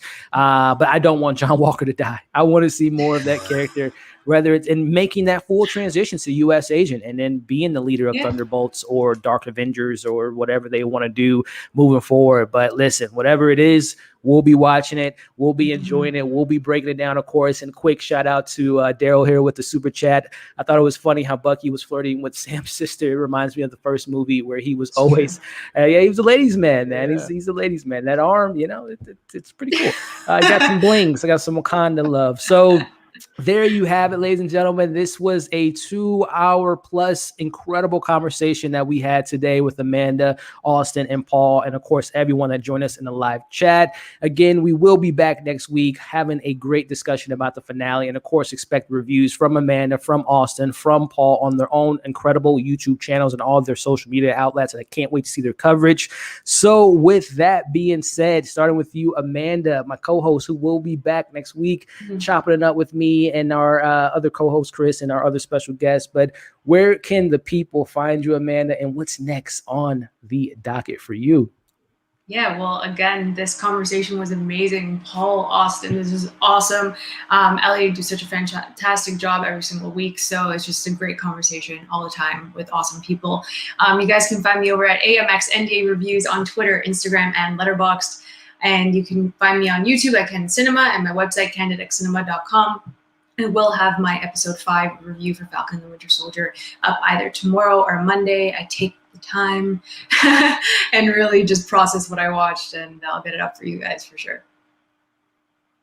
Can't wait to see what you have up your sleeve this week, Amanda, because, again, you always deliver some great, awesome content. So, again, as Amanda alluded to, Austin, Paul, guys, thank you for returning. Would love to have you guys back. We got low-key in the future, all that stuff. But before we get there, you guys have some great content, I know, lined up for the people. Start with you, Austin. Where can they find you, and what's next on Austin Burke's incredible YouTube channel? Yeah. You guys can find me on youtube.com/Austin Burke. Just reviewing and watching as many things as I can. And every Friday reacting to and talking about the individual episodes of whatever Marvel or Star Wars series there is. You can find me on Letterboxd as well, writing reviews for every single thing that I watch, and then Twitter and Instagram at the Burkinator. And what a panel. Elliot, you are the Nick Fury of assembling panels, and you do an incredible job, man. So it was an honor being with all of you guys today.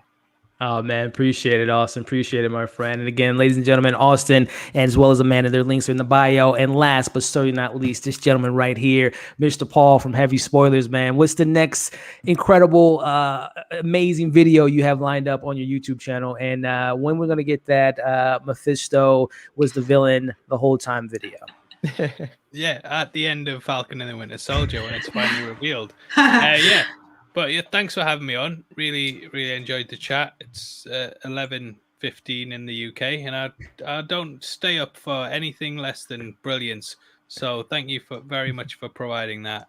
Next video, we're going to be discussing Val, which I seem to be talking about a lot, but just in general where she's going to be going in the MCU. Variety actually did an article the other day talking about her future. So I'm putting together a video now just discussing Madame Hydra in general and basically just copying and pasting what that Variety article said and changing some of the words to make it sound original. But yeah, that's about it. Just type in Heavy Spoilers and you'll find me probably. I hope so. I hope the SEO is working. But yeah, do that. By the way, too, Paul, will you be covering the Nevers on a weekly basis as well? Is that the next for tomorrow? I'm gonna see. Yeah. I was kind of hoping to hit 30,000 views on it.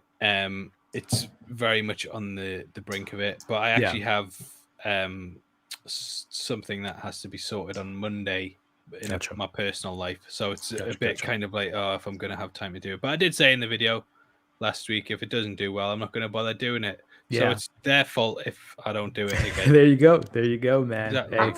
Hey.